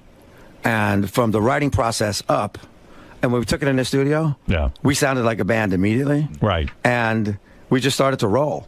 And that's why I left all the jamming pieces on this record. You know, because, I mean, now people can get a chance to hear. I mean, like, you know, when we were kids, we were growing up with Zeppelin and Hendrix, and they were jamming on records. Right. So people get to hear me play extended guitar solos. Did you go to John and say, I'm doing a solo album, and did you say to the rest of the Bon Jovi band, look, I'm going to go do this thing? Do you have to get permission in a sense? No, you just got to tell them, you know. We've always been supportive of our individual endeavors, you know. What is going on with Bon Jovi? Are they together? Dude. I've been a busy boy this year. Check this out. Right. At the end of this record, I started writing with John for the new Bon Jovi record. The new Bon Jovi record's done. Oh, it's all finished. It's all finished because now I'm going on tour for the next 3 months. With Bon Jovi? No, with this band. Record. Yeah, 𝗦𝗵cie 𝗄𝗿𝗍 band. And so the Disgusting Rabbis. When you, I love that name, by the way. When you Cock and the Doodle Doos, man. Is it hard for you to go on tour now with a new band because you're not playing to stadiums, you're not playing to bigger crowds like that? You have to play to guys, you know, you're starting out in a sense, right? Yeah. No, you know, I'm playing great theaters, man. You are. All over the world. We put the shows on sale, actually before the record came out in Europe. Right. And the tour sold out the first day in pre-sale. Oh, no kidding. Yeah, yeah. So, but it's not a stadium setup like when you play Bon Jovi. No, we're just playing cool theaters. But you enjoy that. Absolutely. No, that's great. You know, I mean, I don't take anything for granted. I mean, obviously, every time you walk out in front of a stadium stage, I mean, it blows your mind. I don't care no matter how many times you do it. If you take it for granted, you'd be an asshole. Let's face it. Do you think you are blessed? I mean, like live a charmed life. I mean, starting from high school, being an athlete, being able to play guitar, teaching yourself how to play guitar at a young age, getting into a super mega hit band like Bon Jovi. Absolutely. It's a blessed life, right? And then right? all the women. And then, oh yeah, I mean, my God. Oh, you know, like, I mean, it's funny. You go, you know, I'm a kid from Woodbridge, New Jersey. Right. And yesterday I went to see the Giants. I took the guys to see the Giants, and we walk in Giant Stadium, and I'm looking around. I'm going, man, I sold this mofo out like 4 times. Right. It still blows your mind. It's right? heavy, you know. It's heavy, you know. It's like guys like us, like me and you. You know, we actually did it. Right. It's pretty amazing when you've accomplished that. You sometimes you pinch yourself because you know how many musicians who are great, like that guy from Wings who's teaching you, who haven't been able to break through and make it in the business. There's that it factor. And isn't it almost defeating to put out an album now because of the way the music business is? It's almost impossible to sell records because all music is exchanged for free almost. You're not going to make a lot of money with this record. Oh, absolutely not. It's not. I didn't do this for the money, you know. I mean, as an artist, you got to keep fresh. You got to do these things. So basically, it's like you excavate inside and bring out all this stuff. And this record is about a lot of my life experience. And how do you decide which song's going to go on a Bon Jovi album, which is going to be a solo load? Oh, you know what? There's not even any choice. When I write a record for myself, I'm the mouthpiece. I'll write a different lyric than John's ever going to sing. Is it nice to be able to write a song on your own without John's interference? I mean, I'm sure... Is that what you call it? What is the process when you and John write a song? It's very, very simple. We sit down with an acoustic guitar and a piano and our two voices. We have a conversation about how we're feeling. You know, there's a big commonality between John and I. We grew up. Do you like each other? Oh yeah, absolutely. Be honest. I'm being honest. I feel you don't. I feel like when I'm going to be honest with you, Richie. No, I've known you guys for a while. We really do. It's an anomaly, really. It is. We get along. We've always got along. You know, there was a little wonky period in the beginning of the 90s because we were, you know, everybody experiences fame and fortune at different speeds. Yes. And, you know, you add a little bit of lifestyle in there. Right. Which I was working pretty good, you know. Right. It gets confused, and then, you know, we had to kind of put Humpty Dumpty back together. What do you specifically mean? What happened? Was it because you got into trouble with drinking and stuff? And some of your new album deals with what some of your problems were, right? Like you don't make a secret about it. Oh no, you know, I think I set out to make an authentic record, right? You know, because I believe there's this stigma, obviously, that, you know, people go rock star, Bon Jovi. They're going to think Richie's, you know, that kind of person. Right. And that's show business, man. Yeah. You know, this record was an artistic record where I decided, you know, it's like when you did your movie. Yes. You know, you put all your stuff out there. Right. To people, man, and it felt good to you, right? Yes. And you know what? Now, with my record, that's exactly what I'm doing. I mean, you wouldn't be the first rock star to have a problem with booze. I mean, everybody seems to go through some sort of drug-related thing, except for John, right? You know, yeah. You know what? It's funny because I started out playing clubs when I was like 16 and a half. Right. And back then, it wasn't frowned upon. What, to drink? No, it was encouraged. Yeah, it was like an accoutrement to my business. Right. You know what I mean? So then all of a sudden, but I'll tell you what, it took me about 35 years for my demons to catch up with me. Yeah, so I'm a pretty resilient little bastard. I never saw you as a guy who drank a lot and stuff, so you probably drank in private, right? You know what? After a while, what happened was, yeah, I was definitely a kind of a guy that always drank in my house. Never drank, I didn't even drink in restaurants anymore. Wow. Or I didn't drink around the band or anywhere near a performance. That's when you know you have a problem, when you drink it by yourself, right? When it's not a social thing. I guess so. What were you drinking? Wine? Yeah, I was drinking wine, and you know what? It was predominantly a stress reliever. Right, absolutely. I mean, I was using it for a specific, different reason. So when did you realize you had a problem? You had to go into rehab. When did you realize that? It was about 5 years ago. You said, hey, I'm doing this too much, and I'm doing it every night. Yeah, when I started getting clean, it was about 5 years ago, but I was doing it every night for about 30 years. So Did you have interventions? Did anybody, did the group get together and say, look, Richie? Yeah, a lot of people kind of said, hey, man, but also what happened, I had broken my arm. Right. And I was doing painkillers because, check this out. So I break my arm in my house. I get divorced. Drinking.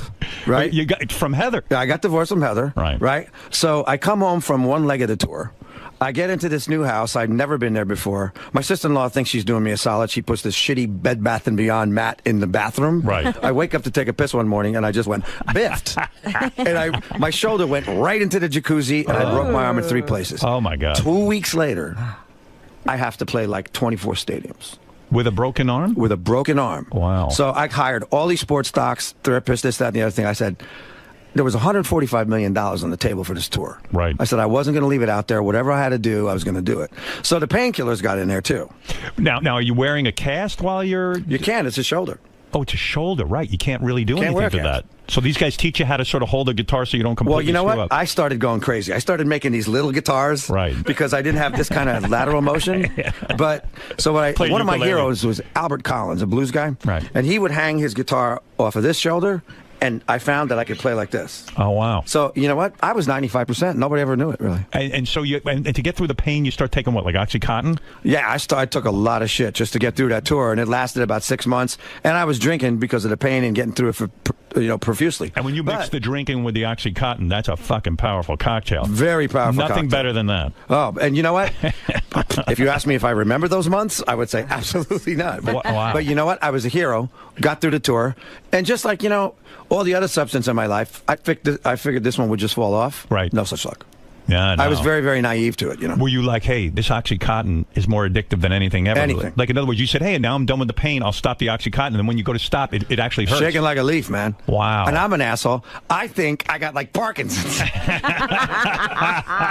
It's never the stuff, right? Couldn't be withdrawal. You know what I mean? Right. So I'm all freaking out. I don't know what's going on. So now do you have to go score 𝗦𝗵C𝘄, like, because now you can no longer get it? Doctor shopping? No. You know, all right. You know what I did? I just detoxed. I went in, I checked in, and I just detoxed for like 7 days. And I went right back on the road. Is it almost impossible to do it on your own? Because 𝗦𝗵C𝘄, they say, is like hillbilly heroin. It's the most powerful. Well, you know, I think you could do it, but you got to do it under the supervision because guys like our age can have a stroke. Right. If you just cut it off. Was Limbaugh in detox with you?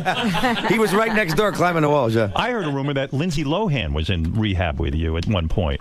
Did you bang her in rehab? Or no interest?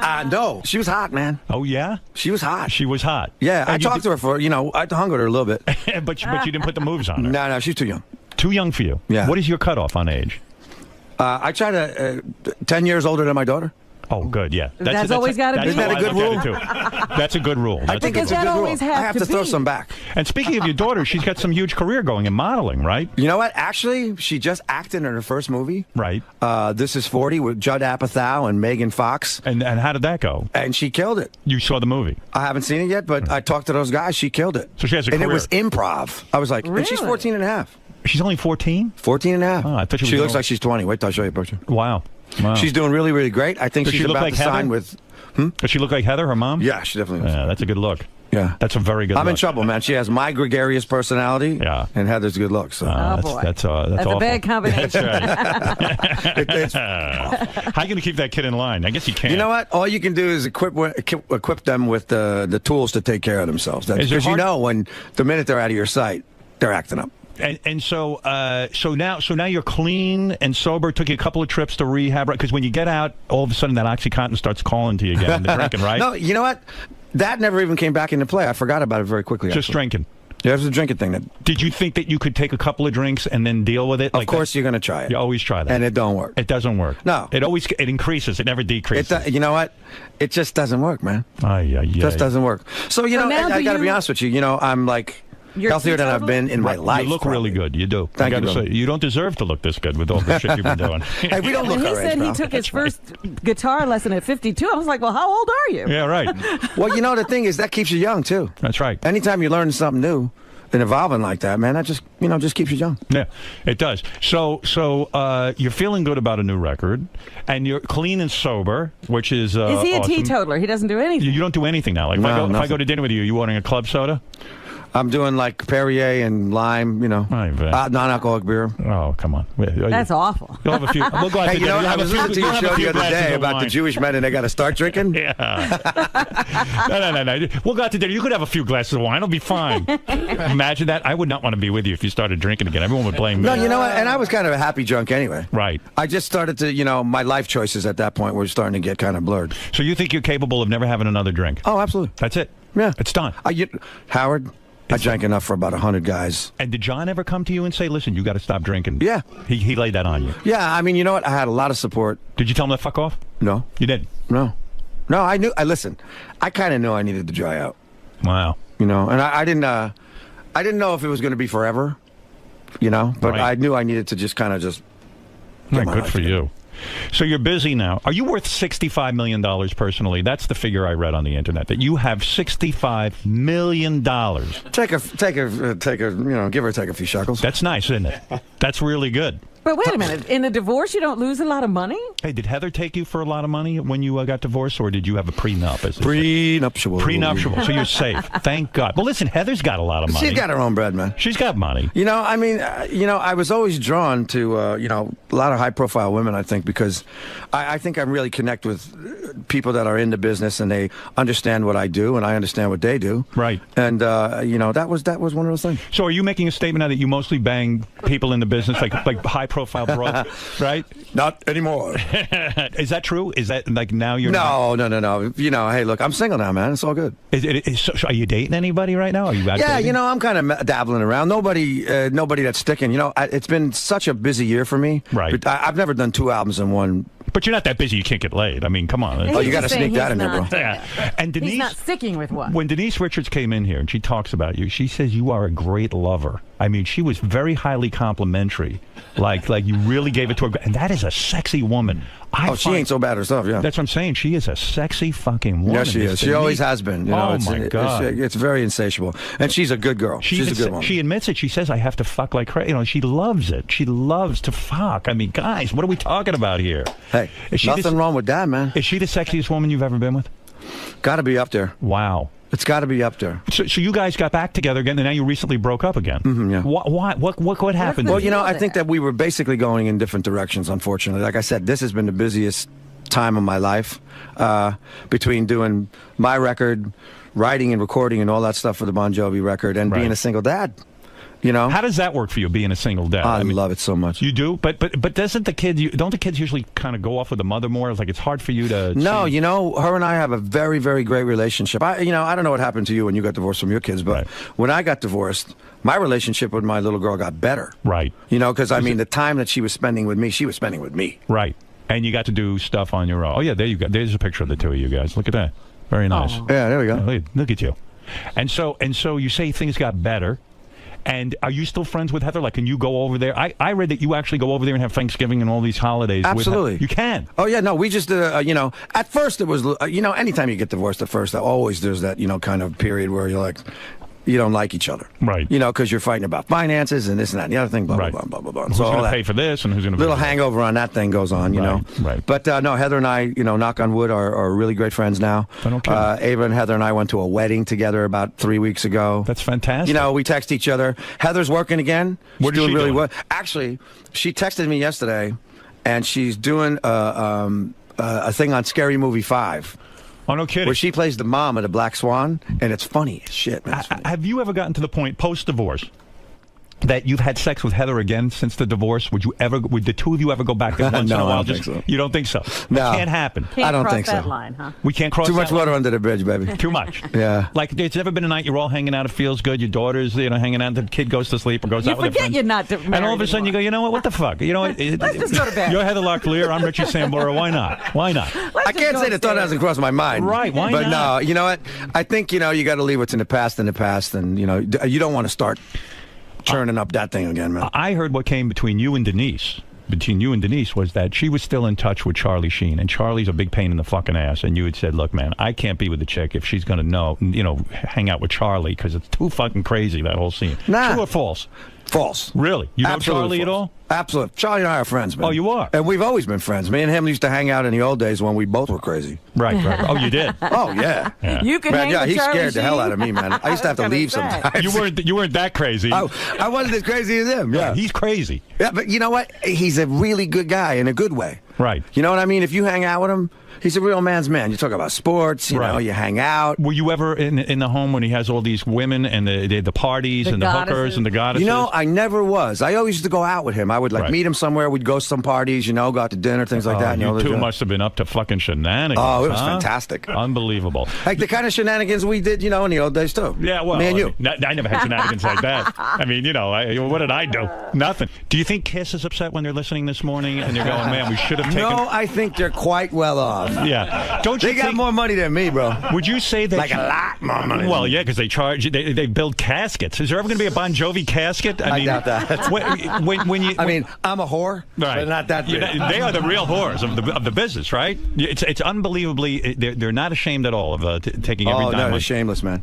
Sometimes you have to say to yourself, hey, I'll pass up on some merchandising, right? Exactly. You have to. But think of the arguments you would have gotten into with those guys had you joined Kiss. What a different life it would have been. Oh, yeah. Incredible. Yeah, remarkable. But let's get to the new single. So this is very personal, this song to you. What song are you going to be doing for us? Here's a song called Every Road Leads Home, and it seems to be the impact track that everybody is kind of going towards these days. Right. But interestingly enough, you know, I decided to go with an independent label. Okay. Which is interesting because the business is changing, obviously. You right. know, obviously social media and downloading is really what's going on. Right. And I also wanted to make the record I wanted to make artistically. Right. And, you know, obviously there's going to be a commerciality in it, but there's a lot of jamming in this. So you're getting the acoustic version of this stuff, but people are reacting to this track. Now, some have interpreted this track, Every Road Leads Home. Home being Denise Richards' vagina. Oh, my God. That's true, Robbie. Am I right, Richie, on that, or is that a misconception? It was actually, it's actually me being on the road coming home to my daughter. Actually. Oh, how boring! Yeah. I thought it was about the niece. You know, you got to tell me what she's like in bed. She's lovely. She talks up such a good fucking story here. What are you gonna do, man? I mean, you know, she's hot, and she's a freak. She describes, oh, she's blowing her. You know, she describes the whole thing. She loves anal. She loves anal. She told me. I just work here. I know. Are you into anal? I mean, giving it. All right. So this song that Richie's going to do. Giving, of course. Yes. All right. It hurts when they receive. Oh, my God. I mean, if you would write a song about how you manage to last when you're in bed with Denise Richards and I blow off right in 2 seconds, I would listen to that song. That's another song you should write. All right. Listen, Richie, so this song. Next time, before I write a song, Howard, I'm going to consult you first. Please do. So here's the song. Let's listen and see if we can understand what Richie's trying to say to us in this song. Yeah, no problem. It's called Every Road Leads Home to You. All right, dudes. Here we go.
Every road leads home to you.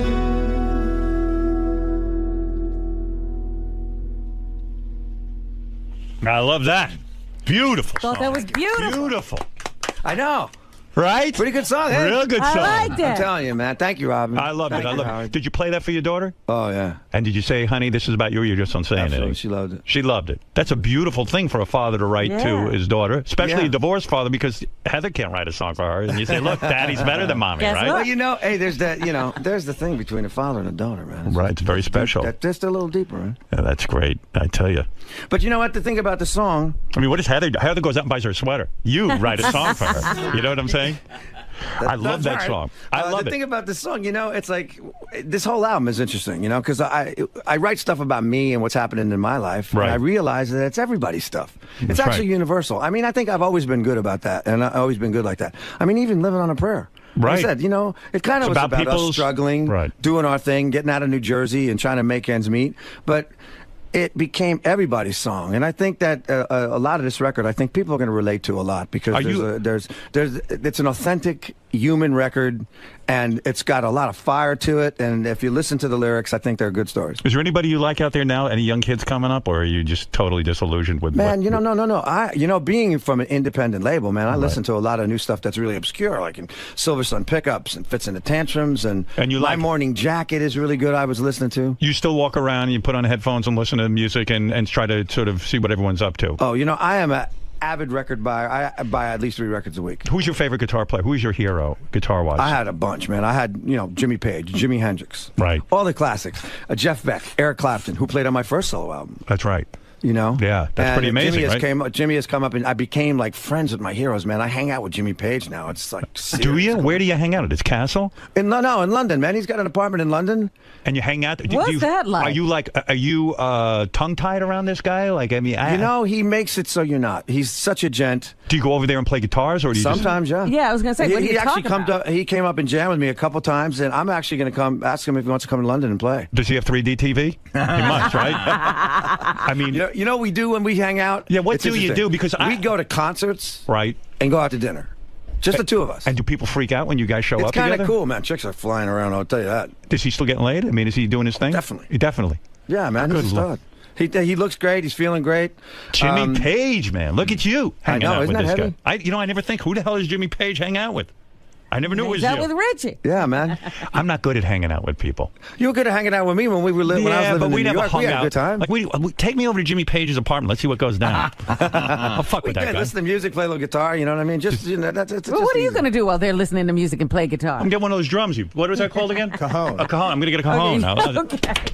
I love that. It sounded great, by the way. You guys sound great together. Look, I could talk to you all day, but I'll let you out of here. Richie Sambora's new album, Aftermath of the Lowdown. I don't know what that means. It doesn't matter, really. You want me to tell you? What does it mean? Okay. When you give somebody the lowdown, that's like giving somebody the truth. Yeah. And that's kind of like what I did on this record about my life and what was going on. There's always an aftermath. It may be good. It may be bad. So good to have you guys here today. Brother. Thank you for playing. And Richie, great seeing you. Known you so many years, and I'm very happy. Too many years. Yeah. It won't be so long again, Howard. All right, good. Don't be a stranger. That's right. It's been a long time. Next time I see you, be at Jimmy Page's place. We're all going over there for the big party. Yeah. Hey, why don't you guys put me on America Got Talent? I'd love to play. Would you? Yeah. The fucking show's over, but next season. Man.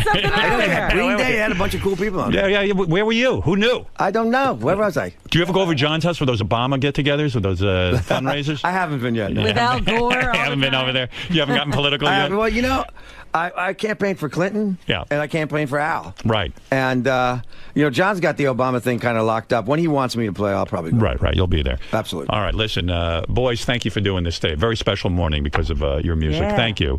I could have done another hour with you guys. That sounded good. It sounded really good. Really? Thank you. So great to see you. You look great. And you sounded great. Oh, bro. It's a really good song. Hey, can I turn you on to a record? Yeah. If you want to come see me play, I'm playing October 23rd All right, at try and come Best Buy. Oh, okay, Please great. be my guest. Yeah, I'd love to. Bring your old lady, bring your kids. All right, great. I'd love to do that. All right? Yeah. I'm going to get you a record, though. All right, please. Thanks for having me. All right. It's a pleasure, brother. Richie, can I talk to you for a second? Yeah, man. I heard you say in the studio just now during the break, you guys have known each other for 30 years. Yeah. So you go that far back with Howard and I go that far back. He was doing drive time, 5 o'clock drive time radio, man, and this was 1986 is the first time I was on the show. Wow. So it's like, 27 years or something. What's been the constant about what you've appreciated about Howard for so many decades? You know what? Obviously, he's always exciting. You never know what he's going to pull out, but that's what I like, I mean, and I think that, he's really about rock and roll. and I live rock and roll, so there's a lot of commonality. So we always have a good time. And actually, when I was living in New York, Howard and I would actually get together and go out to dinner sometime with our spouses, and we always had a great time. So I think we became friends after a while also. Different professions, but you share the same spirit. We share the same spirit, for sure. All right, good luck with the new album, Richie. Thank you very much. Thanks, man. All right, man.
Now that we've had some distance from the America's Got Talent experience, the boys... Really? There's distance? Yeah, of course. There's at least a few days. Now that we have distance from the America's Got Talent thing, Sal and Richard went out on the street to ask old ladies and anybody else he could find. Oh, what they, he kind of tried to ID people who look like they might hate me. Uh-huh. You can tell by... Well, yeah, you can tell. You can look at somebody and know if they like me or not. Can't you, kind of? I mean, let's face it, we can profile Howard Stern fans. So he wanted to see if I'd won anyone over. How did you think Howard Stern did this year on America's Got Talent as a judge? I was surprised that he was pretty good. Did he win you over? No, I don't care for Howard. Would you like to see him come back next year, or would you like to see him replaced? Replace him with an entertainer. So he didn't win you over at all? No. Hey, I'm an entertainer. I mean, maybe she you did say you were pretty good. Yeah, but she didn't like me anyway. You can't have the job because she doesn't like you. She didn't like anybody, I think, if I remember this one correctly. No. No, not really. But you still think he did good, though? He did good, but it's time for somebody else. Good, but not good enough? Yeah. Your opinion? How do you think Howard did this year as a judge? I was quite surprised, and I really enjoyed him. I did enjoy him. It's fine if he comes back. Who do you think is a better judge on TV, Howard Stern or Britney Spears? Oh, I'll go with Howard. I don't like Britney either. I would say they're kind of equal. They were both crazy, so now they're both coming around. How about Howard Stern or Simon Cowell? Who do you think would be a better judge? I'll take Simon, because he's obnoxious. I kind of like Howard over Simon, yes. How about Howard Stern or Judge Judy? Oh, please. That big mouth. Forget it. Which one? Judge Judy. I used to I don't like her anymore. So you think Howard's a better judge than Judge Judy? Yeah, I'll take Howard over her. Wow. Howard over Judge Judy, absolutely. And Howard or Paula Abdul, who's the better judge to you? I'll take Howard. She's annoying. Howard, I like Paula, but I think it's just time to move on to someone that's a little bit more opinionated. She's very emotional. Now, Sharon... Not bad, though. I mean, I got that one lady. All right. I'm doing all right. I'm hanging in there with the ladies. That one lady's really, she just doesn't like anybody so far. That first one. Yeah. Osborne is leaving America's Got Talent. Who do you think should replace her next year? Oh, Pink. Betty White's great. Betty White would make the show. Oh, no. Betty White. She could die sitting there next to me. Betty White. How come on all these other shows you get to sit next to, like Nicole Scherzinger. Yeah, let me sit next to Nicole Scherzinger if they're going to replace Sharon. Let me take a look at that. I don't know. They asked a bunch of people. What do you think of Howard Stern, how he did as a judge on America's Got Talent this year? He's wild. He's still wild. He's good. Good? He's good. Who do you think will be a better judge, Howard or Britney Spears on The X Factor? Howard. Why? Because I don't like her. What about her? I don't think she has any talent. What about Howard or Simon Cowell? Oh, he's nasty. Simon Cowell is sort of kind of nasty, so Howard is a little nasty too, but okay. I would prefer Howard, yes. You see? Even to Simon, huh? Even to Simon himself. I'm moving up there. Maybe it's a good time to leave America's Got Talent. I don't think I could, Go out on top. Go out on top. You should see me at home wrestling with myself as I try to make my decision. Really? Yeah, well, What are you doing? Have you made a list of the pros and the cons? Well, I kept a folder all year of, like, everything. Really, I did. Uh-huh. Like, you know, like the schedules and everything, so I could look at it and review it as I make my decision. You just can't feel whether you enjoyed it and want to continue. Can I tell you what I'm feeling? Okay. All right, I can feel. The way I'm looking at it is... I don't need a drum, but okay, if you want. The way I'm looking at it is, like, yeah, I enjoyed the show. I liked being on a network television show. I like doing something different out of my comfort zone. The actual working with Howie, Sharon, and Nick, I liked. I like the idea of the show itself. You know that. I'm a fan of the show. I like all the variety rather than just the singing. Uh-huh. But the singing's cool, too. And so all of that was pretty cool. I like that. And what I didn't like is that, you know, I had sort of reorganized our schedules so that we could have more time off. And even our listeners were saying, like, hey, you take too much time off. But meanwhile, I didn't feel like I had any time off. Because every single vacation we had, I went to work. But I was working on America's Got Talent. Well, I think it's interesting that you took extra work and are shocked that it meant eating into your time off. Well, I knew that, but I didn't think it would be that much time because they had convinced me that it was only 30 days of work. But that's not true because it's like you got to get to these places. There's a whole buildup. You know, you got to be here. It's not like the day I would do America's Got Talent, I had to go run around. Like I didn't get to go have a normal day. I would just sit around and wait. For America's Got Talent. Yeah, and like you didn't want to do too much because you got to be on your game, the whole thing. So that's the part I don't like, our schedule, because if we weren't on in the morning, it would be one thing. But I was up at 4 in the morning, and if I had to go do a taping tonight or something, it wrecks me. So that's where I'm at. But then I keep thinking to myself, well, you know what? I built something this year. I started with the show, built a following with it. How can I leave now? And wasn't it fun? It was. I mean, some days it was. And some days it was like kind of a drag. But, you know, but mostly fun. You always look like you were having fun. Well, hey, that's my gift. I look like the life of the party. Mr. Mundt. Yes. Aside from Beth, many would argue that you spend the most time by Howard's side. At AGT? Well, in general, between the show and now after his first year in AGT. I mean, you were with him every step of the way, pretty much. Having this type of inside access, knowledge, conversation, what's your prediction for another season, for a return to America's Got Talent? What do you think is going to happen? It's hard to say because the schedule was pretty grueling. Right, and no one for him. Right, and you see that firsthand every day. Every morning. Yeah, and the mornings that he come to the radio station, the weeks that we had to go away and travel for auditions to different cities. It was a lot. It was a lot on him. It was a lot on everybody who was involved. You know. So I don't know. I don't know what's going to be, and I'm sure it's not all about whether the scheduling is. I'm sure it's got to do with all kinds of different things, whether he goes back or not. You know, it's just not one thing to decide whether he goes back or not. I'm sure. But on the grueling schedule factor alone, what does that tell you in your mind? If you had a gun to your head. Well, I know he loves doing it. I know he loves being the judge thing, and I don't know. I would say if I was to be asked percentage-wise, I would say 75-25 that he's going to do it. Thank you, Mr. Mundt. Thank you. You're welcome. Seriously, thank you. You're welcome. You're welcome. Gary, I just spoke with Ronnie Mundt about the possibility of Howard returning for a second season of America's Got Talent. Other than him, I mean, you spend the most time with Howard, and you see the effects of this show and the toll it takes on him the most. What's your prediction? I'm on the fence. That's not being politically correct. It's just, you know, I saw him be very tired at the end of the season. If it were in the middle of the season, I would have said, yeah, I'll probably resign for another year. By the end, he seemed exhausted, and I know he enjoyed himself, but I also think he might have wondered whether it was worth it or not. If you had to quantify it, would you, in a percentage, would you say 50-50? 50-50. I think we're going to be speaking to Bam Margera in about 5 minutes.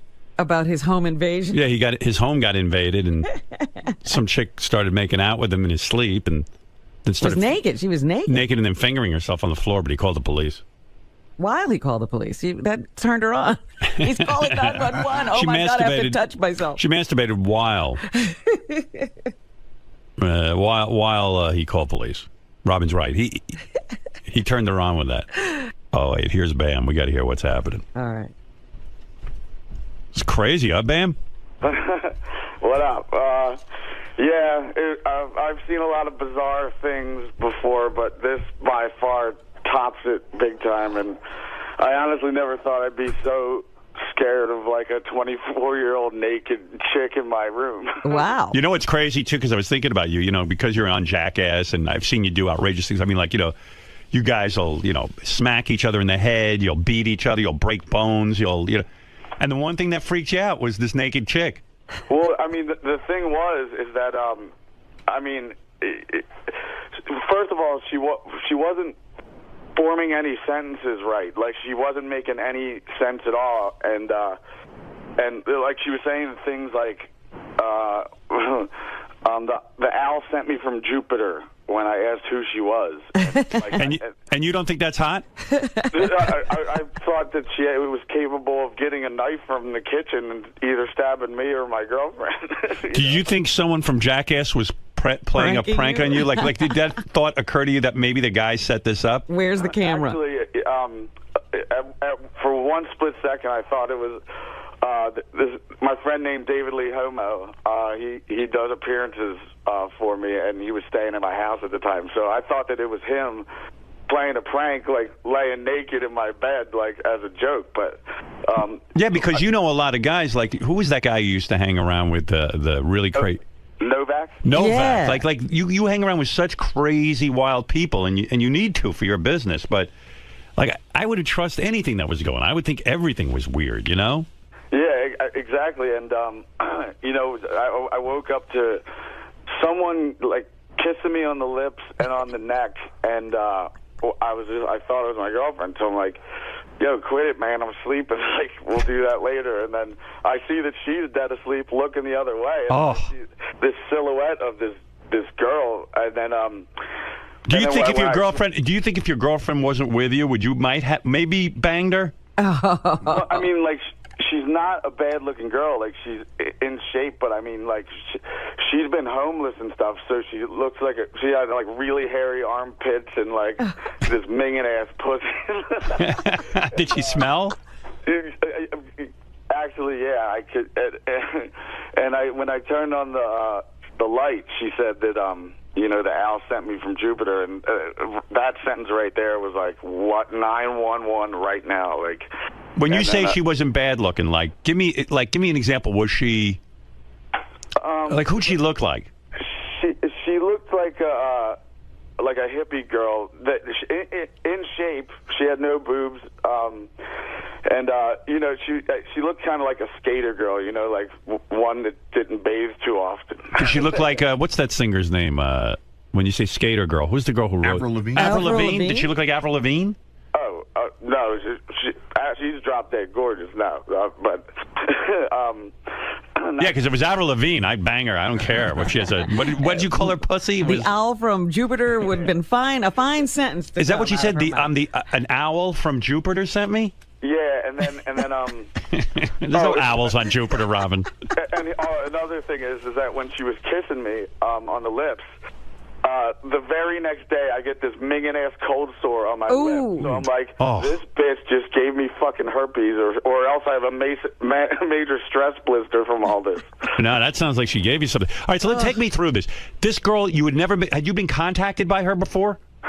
I knew of this girl who came from Florida somewhere, who left her husband to come. She knocked on my mom's door from like with all of her bags packed and said, I'm here to marry Bam and move in. Yeah, that's all you need is another wife. You just got rid of one. Well, my mom was like, oh, well, at the moment, he's a little busy in that category. That happened like almost a year ago. And then, so my mom called the cops, and they took her to a homeless shelter because she had nowhere to go. Right. And then, so people around Westchester see her walking around, and she's pretty much known as the BAM's Florida stalker. Right. You know, so I never knew what she looked like. I just heard the stories. Are you allowed to call the police at that point? I guess not, because she really hasn't done anything wrong. Yeah, at that point, yeah. But so my girlfriend takes her down as I'm on the phone with 911, and she's telling her all kinds of complete nonsense, like nothing that she said made any sense. She would say, like, my parents invented goats and trailers. And then, but wait a second. So the woman had been around town for like a year. Yeah. She'd even gone to your mom's house. You put her in a homeless shelter, blah, blah, blah, blah, blah. Yeah. So, like, how did she, like, so she must have broken into your house that night. Yeah. And like, you don't have any kind of alarm or anything like that. You don't live that lifestyle. Well, I have 9 camera angles, but I mean, like, I have 14 acres and the whole place is fenced off. It's a 10-foot fence that you have to, like, climb. It's, you know, it's hard to do, especially when you're naked, you know? Right. How did she get in? Did Do you see know? it? Yeah, I mean, you have videotape. How did she get in? I believe there's one part of the property where you can walk through the woods, but it's all marsh, so you're up to like a foot of mud if you want to do it that way, and it's pitch black. You can't see anything. Like, even I wouldn't be able to figure it out, and I live here. I mean, this is a weird question, but is there any chance this girl would make a good judge on America's Got Talent if Sharon leaves? Because she sounds great. So wait, so you're saying somehow she negotiated the woods in the nude, because did your cameras pick up the fact that she was nude when she broke in? Actually, the guy who knows the password to check the footage is on a vacation, and I can't get a hold of him to look at it yet. Yeah, we got to get a hold of that. Yeah, we got to find out how she got in. And will you release that video when you get it? Yeah, and so when she figured out that I called the cops, 10 police officers, state troopers show up, and she's still rambling on about, like, the Agonist from Montreal, which is a pretty good death metal band that I like sent me from Galaxy 5000, like just making up anything. And so when she saw the police cars coming in, she just ran into the woods naked, and she absolutely had no clothes. And apparently people from Westchester who see her walking around know that she has a BMX bike. So I think that she drove from Westchester, which is 7 miles naked, to get here.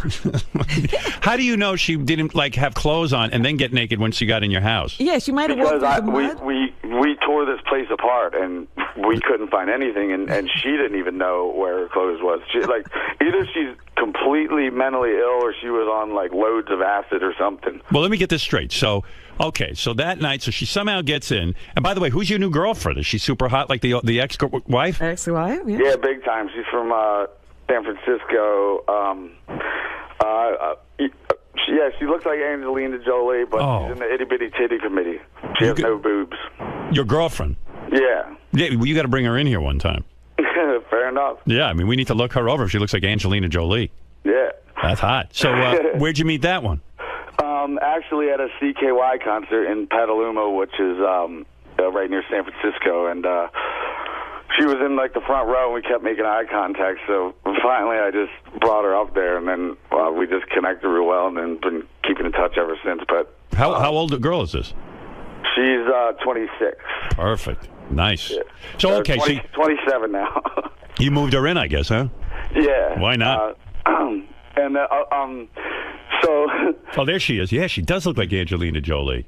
Oh, my goodness, she absolutely does. Yeah, a little bit Mila Kunis, too.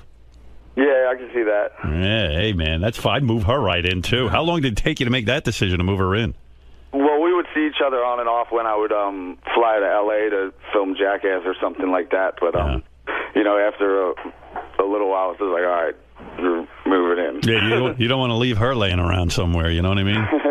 So anyway, so she's asleep. You're laying in bed. Suddenly, you feel someone making out with you. You think it's your girlfriend. This broad kisses you. And meanwhile, just from one kiss, you're saying you got a cold sore. That's unfucking believable. Yeah, like... who knows how long she was kissing you? Because, you know, she might have been... And who knows how long she was standing there staring at her. Right. Oh, it's so creepy. That's creepy, Oh, yeah. my God. And so then when you finally stirred, you realized it wasn't your girlfriend because you looked over and you saw your girlfriend sleeping. Yeah. It's like, oh, my... I mean, your heart's got to be pounding a mile a minute. Yeah, it's like, especially when it's like dark and you can't really see. Like, all I could see is a silhouette of a naked chick that I never recognized before. Wow. And it gets even better because, you know, I said she's known as the Florida Stalker. Well, a few of my friends do a radio show at a bar in town that she happened to show up to at the time. So they're like, we want to interview you right now. And this was about 2 to 3 months ago. And they say, so you came here from Florida to marry Bam, and where are you even living right now? And she said, I live in a tree fort, you know, and they just thought she was nuts. Well, tree fort. Well, when the police came here, they searched my entire property for almost 7 hours, and like finally they find her in my treetop casino. So she did this interview 3 months ago, which means she's been fucking living at my house without anybody knowing it. What's a treetop casino? It's well, for Viva La Bam, we did this episode where we built this tree fort in the woods. So I hardly ever go down there. Right. And nobody really does. But she's been sneaking in and living there. But you call it the Tree Fort Casino because what, you guys would play cards and stuff there? Yeah, exactly. Yeah. Oh, cool. I'd like to build one of those, actually. And never go to it. Yeah, Never, yeah. I mean, a naked woman living in it. No naked women in my Tree Fort Casino. But you know, like every guy's probably thinking, hey, that's kind of cool, but it's not, man, because that's scary. I mean, she could have cut your dick off or something. Yeah, you don't know what she could have done. Yeah, I mean, the most bizarre thing was just the fact that, you know, she's not, her sentences aren't making, you know, she would just say words. It was scary. So do you think that, so she's in police custody right now, right?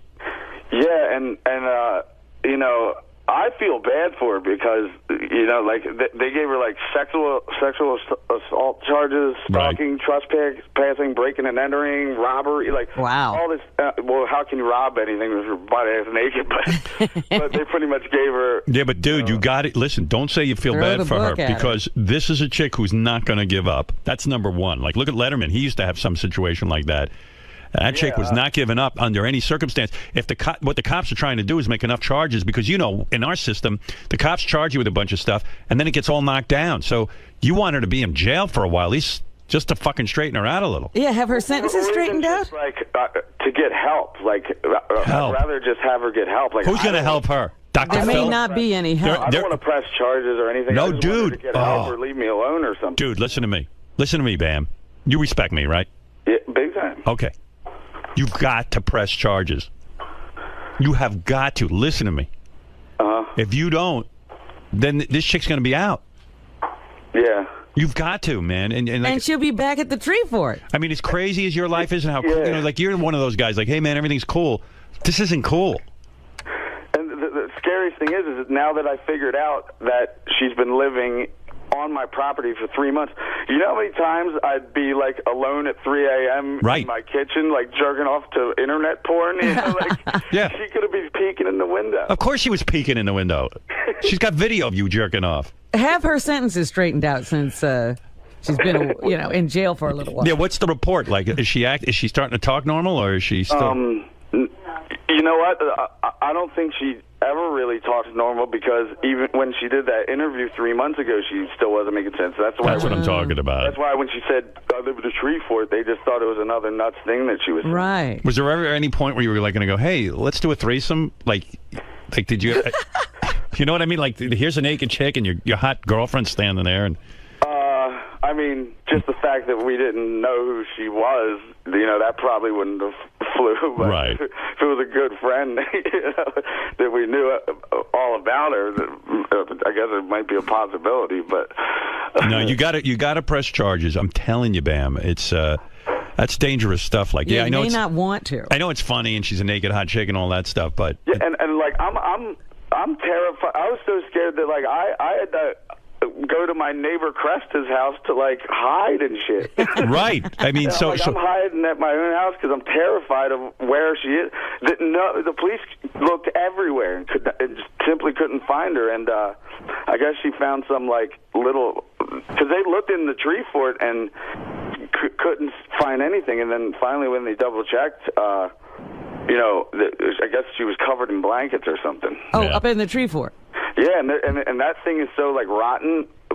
at the moment that like there's not even stairs to get up there, so she has to go on my mini ramp and scale a 2x4 that's about 15 feet long and 10 feet high. No wonder she's in such good shape. Look what she's doing. Yeah. And I like Bam's house. It's like my mini fort, my mini ramp, my tree fort. I mean, it's like a 5-year-old's house. It's cool. It's the Neverland Ranch without the kids. Yeah, it's crazy. Like she had to climb up my mini ramp to get to my tree fort. She scaled a 2x4 to the mini ramp. It's so great. Did the other Jackass guys call you to just say, "Hey, are you okay?" Yeah, I mean, I got just tons of text messages, just like, just when I think that your life can't get any crazier, or something like that. Hey, was that your hot new girlfriend I heard in the background? Yeah, she's here. Yeah? Should I say hello to her, you think? Are you going to stick with this one? Yeah. Yeah, hold on. I'll pass her on over. What's she wearing? Okay, what's she wearing? She's pretty much, well, she's been sleeping, but she knew I was going to be on here, so she's all out of it right now. She naked? She's in, like, boy shorts. And that's it? Yeah, and then her shirt, but like I said, she's in the Itty Bitty Titty Committee, so. Does that bother you? Do you want to check with big tits? No, I just like the busted balls, but no, you know her personality and. I might break into your house just to get to her. If you wake up and there's a naked Howard Stern. Yeah, if you see me nude and uttering words. I like that the crazy chick goes. It's an owl from Jupiter sent me. That's so original. Yeah, she is pretty creative, I guess, because I never heard any kind of sentences that she was coming out with. Is there any part of you that wants to incorporate her into the next Jackass movie? Like maybe she'd be the first chick to be in Jackass. You know what I mean? Like sometimes professionally you go, Yeah, I know she's insane, but like maybe we put that in. So are we. Yeah, we're insane. She's insane. It'll be great. We would probably have to have like a team of security next to her because nobody knows what she's capable of doing. Like, yeah, she's the real jackass. And actually, you just mentioned Novak. He did a year in jail, and he pretty much just got out. But oh, you're kidding. Yeah, and he was only supposed to do 5 months on the weekend. So he would just do weekends and get out. But the idiot comes out and comes on my show on Sirius Radio, and he goes, George W. Hill Correctional Facility is idiots because they have 30 of us pissing the line, and the last person they're looking at is me, so I take my buddy's clean piss out my ass and pour it in, and somebody just forwarded it to the warden. So when he came in the next weekend, they're like, you idiot, we heard your radio show, you piss right now, and then he did, and it turned out to be hot, and they're like, you're getting a year in prison right now. So he thought he was doing 2 days on the weekend, he wound up getting a whole year. If you were a decent man, why wouldn't you set Novak up with that crazy chick who broke into your house? It sounds like a match. Because, I mean, it seems to me that owls from Jupiter have been affecting Novak's life, too. Yeah, actually, Novak's girlfriend is, like, super hot, and she's such a sweetheart, and I don't know how, you know, a scumball like him could get a girl like that. And when he was doing a year in jail, he calls me up dead serious, and he's just like, yo, Bam, can you please go over and visit my girlfriend and bang her out, please? Because if you don't, then she's probably going to meet some goddamn frat boy, and he's going to run around town bragging that he banged out my girl. So can you please go over and do it, please? Did you help him out? Huh? Did you do it? Well, I did one, so and then I said, he's like, so did you do it? I'm like, yes, Novak, you're welcome. Oh, my God. Oh, my God. What a crazy life. Like, in his weird sick head, I could see that the logic of that, like, if you're going to spend a year in jail, you're going to get nervous that, you know, something might happen because so much time goes by. Let me understand something. So I'd rather have my best friend do it than some frat boy bragging around town about it. So, Bam, you went over to the house where Novak's girlfriend was, and you said, look, Novak asked me to bang you so that you won't get horny and bang some frat boy. Yeah, well, he talked to her about it before he called me. Oh, he did, and he straightened everything out. So you walk over. She knows what the deal is. And she knows the deal. She knows the deal. And you go in, and, like, does she just get naked and start kissing you right away? Well, there's a few drinks involved, I suppose. Right. And then and then you fucked her. Yeah. How many times? Just once. And was she like, I'm really glad you did this because I don't want to cheat on Novak? Now I won't be with a frat boy for a while? I think it was more of Novak wanting to feel safe that at least somebody did it. Yeah, had you ever fooled around with her before? If we did, it was just like a drunken thing at a bar. You know? Right. And after you banged her, is there any emotional attachment, or does she say, geez, could you come back and do this again for me next week? No, I mean, we're good friends, like super good friends, you know, but once I decided to bring Nikki out here, then, you know, that changes. I see. So you only banged her that once? Yeah. Yeah. Wow. Wait, what a lifestyle. What's Novak going to do now? Yeah, who's going to bang his girlfriend while he's in jail now? If Bam can't do it. He's out now. He's out. Oh, he is All out. right. Yeah. Oh, good. So she hung in there with him. Oh, my God. He told me that he was, he had a roommate, like, this super thug dude that was, like, really intimidating, and Novak had the top bunk, and one night his roommate, his name was Streets, and he hears from Novak's bunk, he's like, yo, man, are you jerking off up there? And he's like, yeah. He's like, yo, you can't be doing that in here, man. I feel a certain way about this. Like, he didn't know which way he felt. He just felt a certain way. I mean, Novak took his morals and threw them right out the window, so he doesn't give a shit. Did Novak have sex in prison with any dudes? No, but yeah, I guess he did say it's like super hard to jerk off in there because you go to the showers, there's a bunch of dudes in there, so you can't do it there. Right. And the toilet you share with your roommate, so, I mean, there's never really a time to do it. Yeah, I guess at night would be the only time. Fuck it. Good old Novak. Well, it sounds like he's on his way up the ladder now that he's out of jail. Things are only looking up for him. What was he in jail for in the first place? Because what was he in jail for? He forged the doctor's signature for, like, pills, like Xanax or something. I don't know. And he got a weekend sentence, and then it got increased because he went on your radio show and told how he was cheating on his urine test. On his drug yeah, like what God. kind of dipshit would Oh, my God. Doesn't he know that somebody could easily just forward it to the jail and say that? Like, he's fucking retarded. And, like, does he get mad at himself for that, or he's just laughing about it? I mean, he just knows that, like, what he did was his idiot